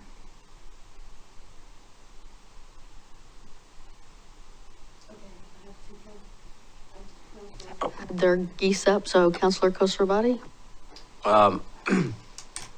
Yeah, I think I'm, personally, I agree with Counselor Abma and Counselor Stavanger in terms of, putting the stop signs up right. I mean, I see it both ways, as Counselor Abma has clearly said it. But I'm leaning more towards, can we give the engineering department a chance to make it a greenway and exhaust all the options and see what that impact does? And if that's not an impact that is conducive to what, we're trying to accomplish, then maybe that is the next step, is a stop sign. But, Engineer Garbely, you brought it up perfectly. we still have an issue with it not being or feeling like a greenway, regardless if we put 20 stop signs down that street, it's still not a greenway. So I do think that we need to make it a greenway, what it's supposed to be first, and exhaust those options, and maybe from then we revisit the stop sign thing. But I do think there's a lot to consider, because again, the stop sign being technical, I don't care about the mud. That's not, because again, it's more of a guideline, you know. And if the city as a council needs to do more, then we can. But at this point, we haven't even, you know, it's been sitting there waiting to be a greenway for so long. So I mean, we haven't even given it the chance yet. And I think that's the other part of this, that I think we owe it to the 29th Avenue, those community members, to at least make it a greenway first and get it up to what we want as a greenway. See how effective that is. And if that's continuing to be an issue, or if we're still having these, you know, if the community's still not feeling like they're safe, then the only other way, unless council takes action, is either through ordinance or through the TSP. And again, I know the TSP is a planning document, but everything we base on is planning. I mean, in the staff report, we used our definition of a greenway as evidence to support certain things, but then on the other side, we want to say, well, it's just a planning document. But if we're going to use it to justify our side of the argument, then we need to apply it for across the board. It can't just be applied to our side of the argument and not applied to the other side when it should be. So the TSP is, if it's just a planning document, not something that we're going to really consider, then what's the point? That's kind of where I'm at, because I kind of look at it like, I think the community and staff in the city need a reset, because this I feel like this whole thing got pretty big. There was email exchanges. There was a lot of emotions that ran for this, right? And I think the best way to move forward is to show good faith, right? Is to negotiate and to act in good faith. And we clearly haven't been on 29th in the Greenway aspect, clearly, because it's been so long since much of anything's been done. But maybe that's our sign to show the community that we're taking their issues seriously, that this is a greenway. We want to make them feel comfortable. And if it's something that we can get to now, make it a greenway now, and then through the TSPAC to that process, define it specifically, right? And add some specificity to what our greenways are and what they contain and what we're considering a greenway. I mean, I just feel like that might be the best way for us to move forward together as a community and a city as a whole, because just like with that paper, unless we do find that paper doesn't get folded unless we figure out a common ground to start from, right? So right now we don't have a common ground to start from. We need one. And I think the Greenway, investing the money that was supposed to be invested in the Greenway for all these years is an excellent starting point. Because that's what should have been done, and that's where we kind of dropped the ball, I feel like. The other side is the stop signs. Again, you know, revisit it. But I think really the Greenway is the biggest issue. What if the signage and the vegetation and a lot of the things that are being brought up from Kittleson solves the problem? You know, I drove through 29th recently just to see as a motorist. I stopped at each intersection on my own out of my own safety, because I recently got hit by a car by somebody who ran a stop sign. But that's because they said they didn't see it, not because they were like, screw the stop sign. So the visibility and all that. So I drove and I was very cautious approaching these intersections, but I can feel it when the trash trucks are coming down the street, and you got somebody biking, trash truck, dog walking, and then a car going the opposite direction of the trash truck. I mean, you know, it can be very tight. And if you don't know, you just look at it like it's another neighborhood. There's nothing that says it's a greenway. There's a bike sign and there's sharrows, but you can't even see the sharrows really. So maybe that's the starting point. Maybe that's where we start, you know, rebuilding that trust with the community and the city, is investing and making it a greenway, not in 2 years from now, not in a year from now, not in 6 months, but as soon as we can get that going, and see what that does. Because I wouldn't want to put our engineers in a position where they're going to stamp something that they morally or ethically don't feel like they can do. I don't want to have to put people in those positions either. And you want people that are in these professions, in these titles, to be able to feel comfortable using their professional judgment to make these decisions at the same time. But we also have to listen to our community members. So again, that's why I really do feel like let's start the foundation at the Greenway. Let's put it into the Greenway, and let's see if that's something where we can at least meet halfway from both sides, and then move forward from there through our T-SPAC. Council President Massey?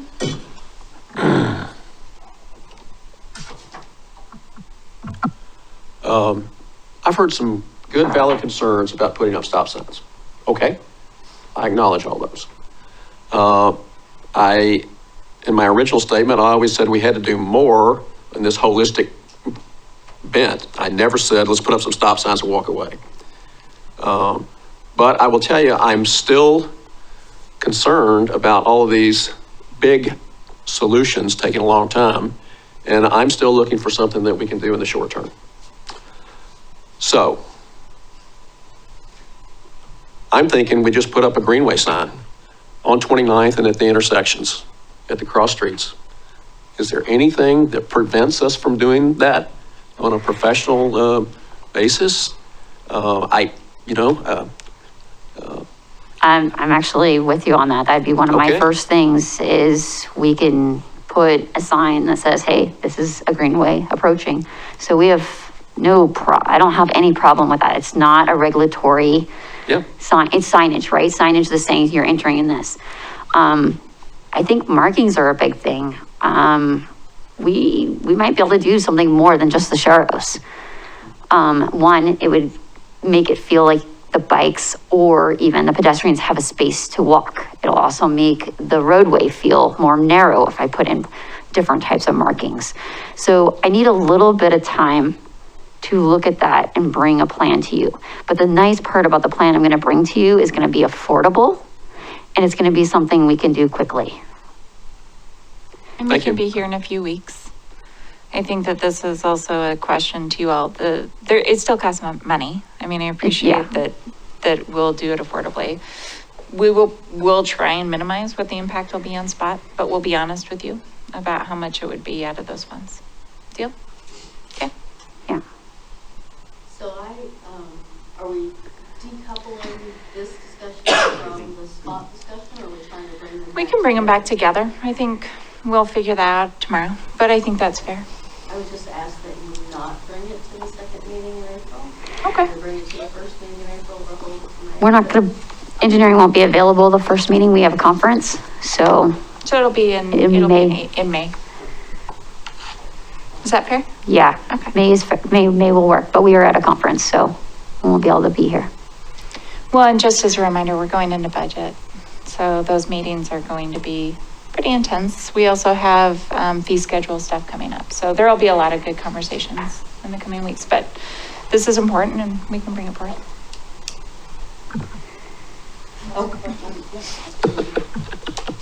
Is that yours? Yeah. Okay. Turn your mics off so. Oh. Sorry.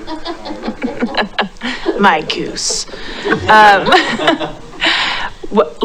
Can we talk fiscal years for a moment? We are going into budget. If we don't get this information until the May meeting, this $100,000, are we talking this fiscal year, spend it? Are we talking next fiscal year? The timeline is important. We have $250,000 currently. Those were going to be rolled over to next budget cycle. So if we spend some of them in June, then we just won't roll as much into the new budget cycle. We were adding $100,000 in the new budget cycle to make it $350,000. So my guess is I don't think it's a ton of money. Let's just pretend it's $25,000 at the height of how much money this could be. That means that you still have $325,000 then in the next fiscal year to do the other work. Yep. Okay. Oh, okay. Councilor Edmund? I just would say that when you come back in May, if not, it's already getting pushed to May. It's already slow rolling. To President Massey's point, let's move. Come in May with some really good options that we can move on. I think that. I'll have a plan. Yeah. let's do It'll have- that, not a lot more. It'll have a plan. Where are we gonna put each sign? Where are we gonna put the markings? What is it gonna look like? It'll be an actual plan that we could then turn around and say, let's implement this. If that's the direction you all wanna go in. So understood. Okay, I think that's it for this topic for this evening then. Thank you guys for hanging in there. It's, Thank you. we do have a couple of short items we still have to cover. I still have community comments. Oh, my God. Consent agenda. And consent, well, that's easy, but this is the part of the agenda during which time council will hear community member comments regarding city businesses not already on the agenda. Do we have anybody here who's wanting to speak to community comments? I'm not seeing anyone in the room. Mr. Stoffer, do we have anyone online? There are 2 folks on Zoom, neither hand is raised. There is no indication in the inbox about someone wanting to speak, but we did receive, after this meeting started, we did receive additional correspondence from David Schitzhausen regarding the same topic he spoke on 2 weeks ago, and I will forward those documents to council for their review. Okay, well, okay, so we don't look like we have anybody wanting to speak, so I'm going to forego the bulk of the script, but I will ask before we begin, is there any follow-up from the February 20th meeting, Ms. Ober? And that brings us to David Schitzhausen. Yeah, so I think the only addition is that I know there's some discussions happening amongst counselors about whether or not there is a resolution focused on peace in the Middle East. We don't have any documents at this time, so it would be something that we would do probably in April if we receive something from council. Okay, or I thought it was on our forecaster for the next meeting. It was, we don't have a draft, Okay. which means that there's been no community or no council input. Okay. I wasn't able to send it around, so it's getting too tight. We would need to move it into the next month. Okay, so stay tuned on that question. All right, then I will forego the rest of that script and go to the consent agenda. Tonight's consent agenda includes minutes of the City Council February 6, 2024 work session, February 6, 2024 regular session, and February 8th, 2024 special session. A resolution appointing Ernestina Fuenmayor to the Planning Commission, and I will note that poor Ernestina sat back here for hours. Hoping to say thank you, but yeah. I told her at the break she could go, that she shouldn't, but she still stayed, but anyway. A resolution appointing Jay Jones to the Transportation System Plan Advisory Committee. A resolution granting an exemption from property taxes for a low-income housing development owned and operated by Northwest Housing Alternatives, Inc. Does any member of council wish to remove a consent agenda item? Seeing none, I'll entertain a motion. I'll move to approve the consent agenda as presented. I will second. It's been moved and seconded to approve the consent agenda as presented. All those in favor say aye. Aye. Aye. Opposed, say no. None heard. It passes unanimously. Milwaukie Bay Park parking. City Manager Ann Ober. Ooh, this is fun. I forgot. Okay. Joseph and I had an incredible meeting, actually, with the Marine Board. I just want to give them credit. The staff are really delightful to talk to and really open to innovation and some alternative ways to manage the site. The reason I wanted to talk to you all tonight is because there's a couple of options that we have. We needed a little bit of a gut check as to where you'd want to go. First and foremost, I was surprised to learn that the season when there may be shared parking opportunities, so like that pulled through option where you could have access on both sides of the boat trailer length for single cars. Mm-hmm. It really would only work up near the west site, and we'd have to do some work up at that parking, that sort of center island. There's an area where I think there's like 5 or 8 stalls that we could possibly do some work on the property to make them accessible from both sides. that's one option. She's open to it, making those 8 stalls during, honestly, the height of season open for regular vehicles. So from May until September. I was a little surprised. I expected that the real heavy time for her would be at those hours, or those days. She actually said that it's early spring and late fall when they're doing springer salmon season. And she's like, this is the time that we actually struggle the most are those months. So we would allow the city to use those for single car occupancy vehicles, May through September, which is great. So I'm not following what you're saying, like actually rebuilding the parking lot so that people could drive in both ways and they could be nose to nose parking in those? Yes, up near West. You couldn't do it down below, near the dock because of how we did the bioswales. There's just no way to reconstruct it. But the land next to the 8 stalls up near West, we think might be at least worth looking at an engineering scheme to change out how we would manage those. I talked to Greg Geist to make sure he'd be comfortable with the changes. He said absolutely, he had no concerns. So if you all are interested, we can have the conversation, we can talk to engineering, do a little pricing, figure out what it would cost, and then go back to the Marine Board about using those stalls in particular for those months. So that's the first piece. The second is that there was a discussion about doing permits. So what happened in the city of Gladstone is they allowed for the city to give preference to residents using basically in your water bill once a year, you would get a pass that you could hang on your mirror or that you could put on your car. And everyone else would have to buy a permit or have to buy parking at the site. She said that's absolutely an allowable way for us to go about this if the city decided that you wanted to give preferential treatment to our residents without cost, but wanted to charge other people who are coming into town.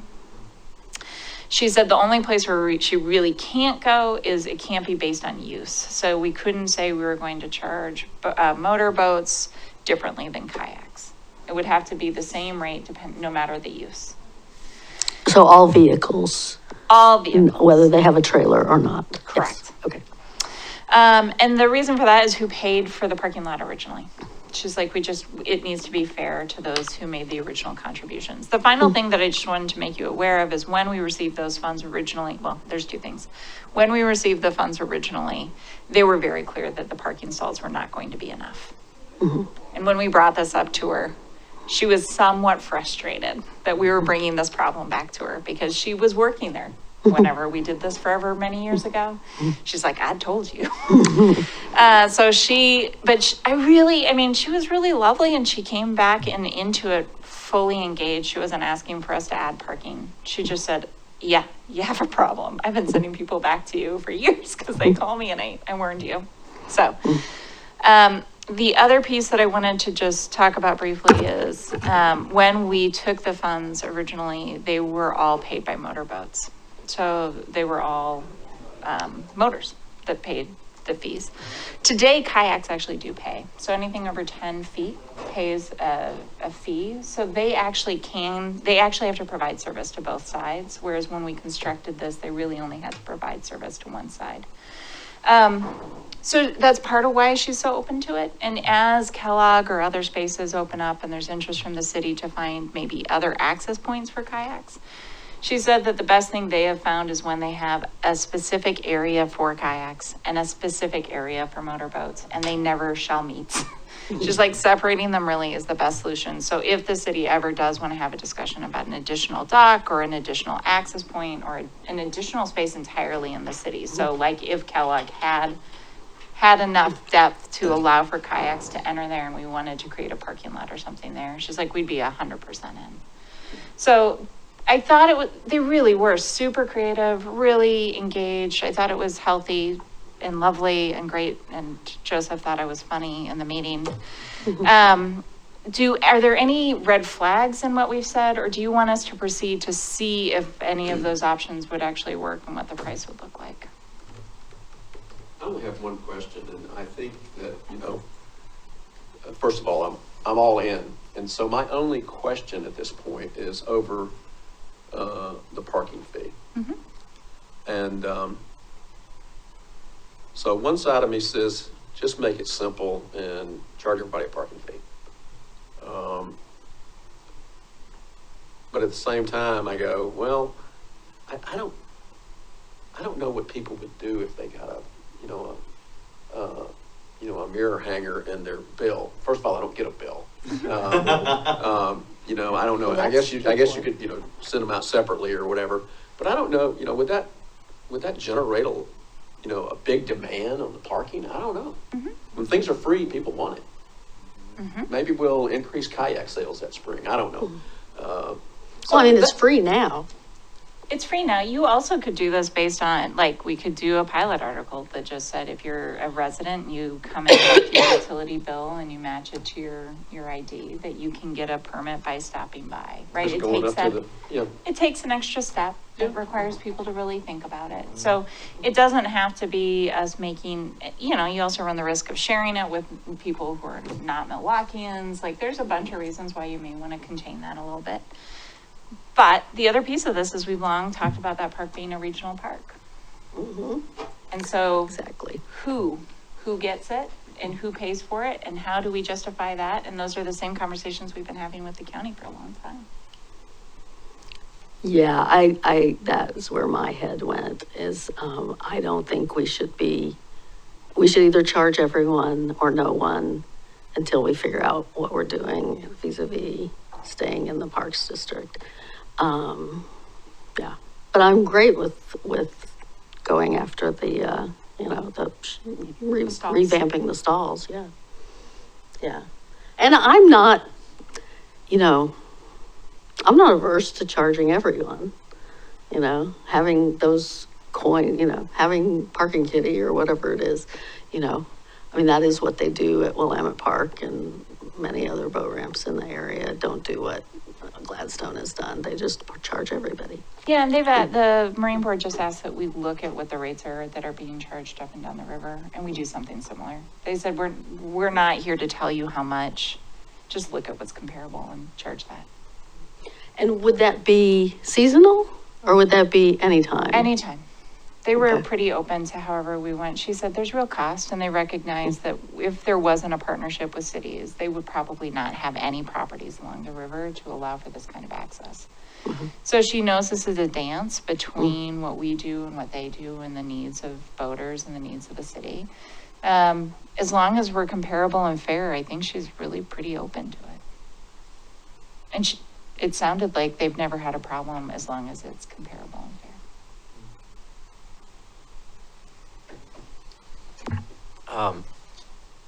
I wouldn't be against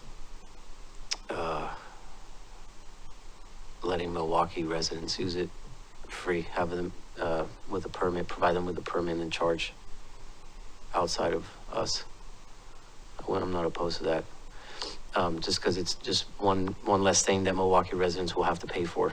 We have enough of that locally, and depending on what happens with our parks, they might have to pay even more.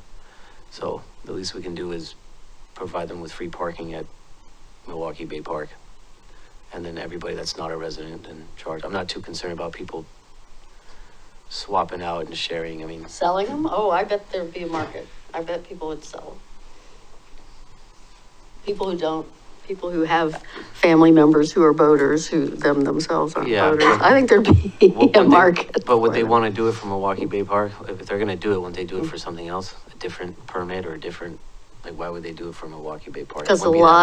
Because every place else on the river charges. Yeah, but how much are we going to charge? Is it that significant that you're going to cheat for $2-3 an hour? Or? We don't know. So I think that what I'm hearing right now is yes on the pull-through parking. So you all would like to see how much that's worth. What would be the possible generation of resources if we did like a parking kitty style, like an hourly rate that's comparable to other places? And then a conversation with Gladstone about what their experience has been with their permit program. Not an answer, not a how much, what have they learned from it? And then when it's not quite so late, having a different conversation with you all. Is that all fair? Yes. Okay. Does that work, Joseph? Did I miss anything? You have to come up. Oh yeah, they're not selling us back the agreement. They're not what? They're not going to let us buy our way out of the agreement. Oh, okay. We did. At least not today. I think there's a point maybe in 10 years where the city could have a different conversation when the majority of the grant funds are covered, like that portion of the agreement is moot. But for right now, at least for the next 10 years, it's too much money to offset. Okay, thank you. Okay. All right, Clackamas Cities Association dinner. And I think this is the discussion about what our topic is, or did you have other things about the dinner? No, Mayor Beatty. And before I launch into that, I will just note that it's a little less than 9:45, and per the municipal code, and meetings that do not include a hearing, council has to vote to extend the meeting past 10 p.m. We won't A simple go past majority 10. has to do that. Just throwing that out there. Okay. It's been a long time since we've been there to do Go that. fast. Go fast. Yeah. Yeah, the topic is, the question for council is, what do you want to talk about at the CCA dinner? We've got a venue. We're working on caterers. So what do y'all want to talk about? You've mentioned various topics before, and there's been some feedback that staff has heard from council, but just really want to know what you want us to program for. Yeah, I think the main two topics out there are either the housing, inviting county housing people, or childcare. I spoke with Bridget Daisy at Clackamas Workforce Partnership, and she was kind of excited if we wanted to invite her, and she would assemble a few other people to talk about childcare sort of as an economic development tool, and what cities can do to foster more childcare opportunities in their cities. So that's the question. Which do we want to pick? Or is there another topic floating around that I'm not capturing? Yeah, the stabilization center, I thought we were going to talk about that too. Is there only one topic? Well, there's only like 20 to 30 minutes. So it's how much time. I mean, we have done multiple topics in that amount of time before. It just depends on how much time you want to give a topic. And housing and childcare are both pretty big topics. I mean, I think the stabilization center, we can have a few minutes on whatever topic we choose. Yeah. And then by default, being in this building, will probably take a minute to welcome folks, maybe offer some limited tours perhaps in the schedule. And well, we could do that there's a cocktail hour, Sure. right? So we could just do that during the cocktail hour, right? Yeah. Is it in June? It is mid-June, June 13th. Yeah. Thoughts? I will defer to the rest because I don't know that I'll be here.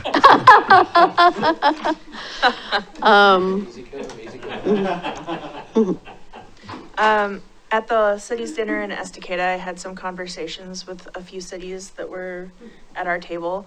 There seemed to be some interest in some of the incentives that we have used for housing, and also any success stories that we've had around implementing like middle housing and other mandates that have come from the state.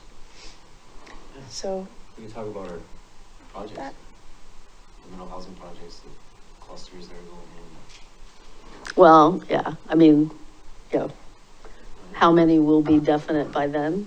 We don't know. Yeah. We have them in the pipeline. Well, and the other thing to remember, this is 20 minutes to 30 minutes of conversation. This is not a long presentation, so. Yeah. I'm with you. I think if you want to have impact, you have one topic. And because you end up with just a bunch of talking heads, and people just lose interest. So what's the topic everybody wants, I think is the question. Yeah, that is the question.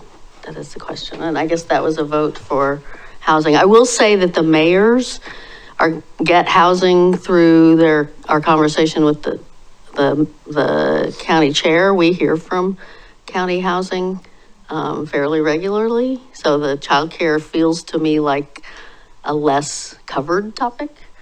But I don't feel strongly either way. We should talk about how important the Wichita Center is to Milwaukie. Yeah, I like the idea of the childcare thing just because it doesn't get a spotlight. Yeah. It's different.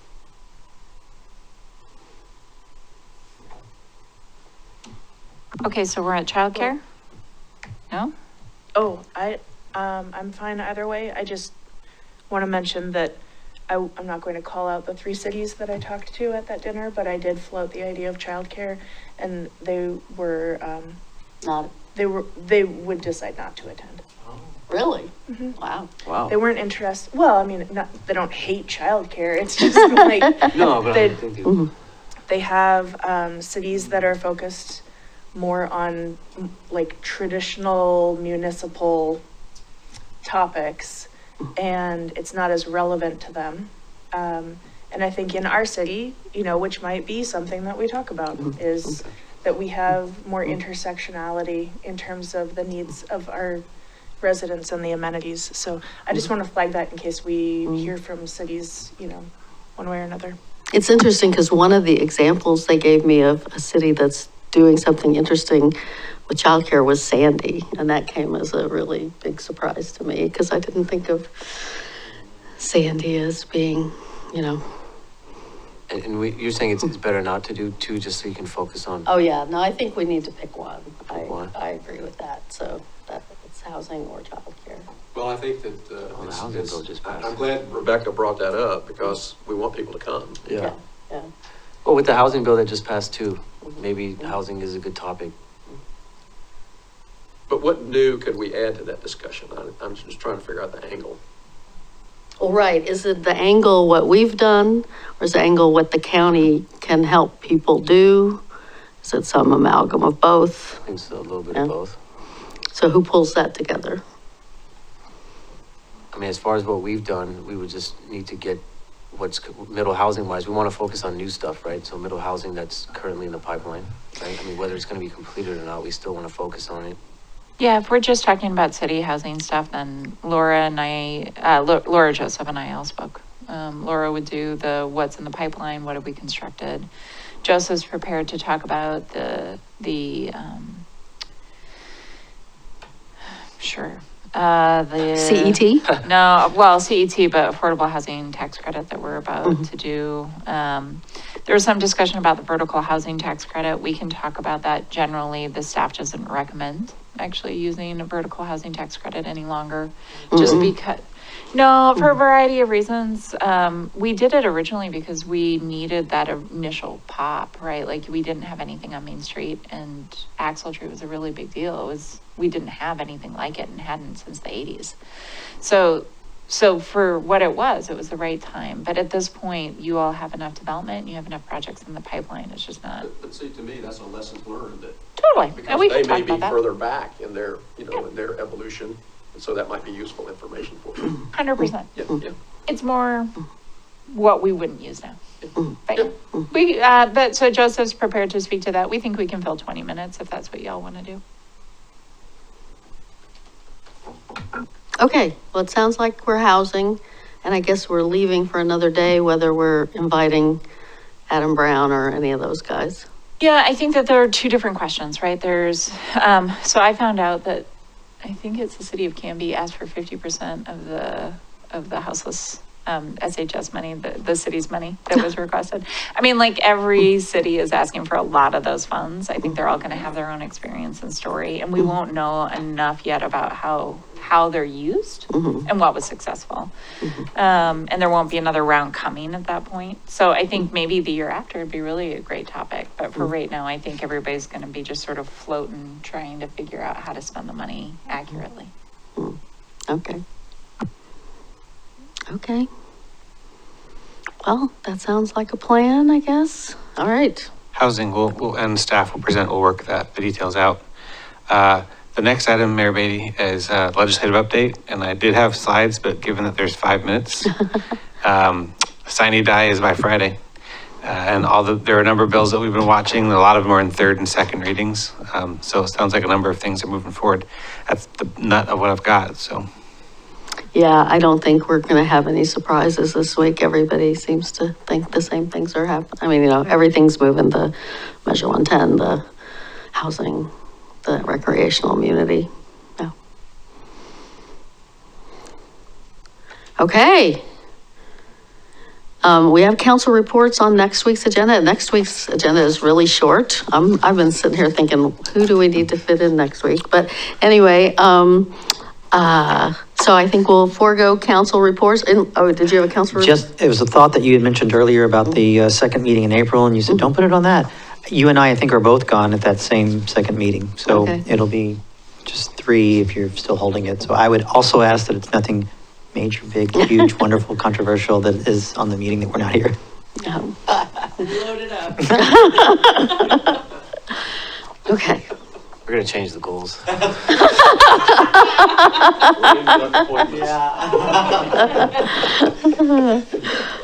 It's a good vacation. Don't worry about coming back.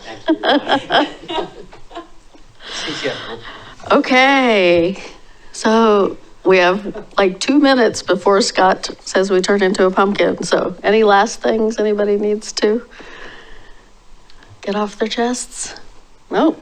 Okay, I'd entertain a motion. We adjourn. Oh, it says executive session. No. Okay, it's been moved. It's been moved. I will second. And seconded that we adjourn. All those in favor say aye. Aye. We're adjourned.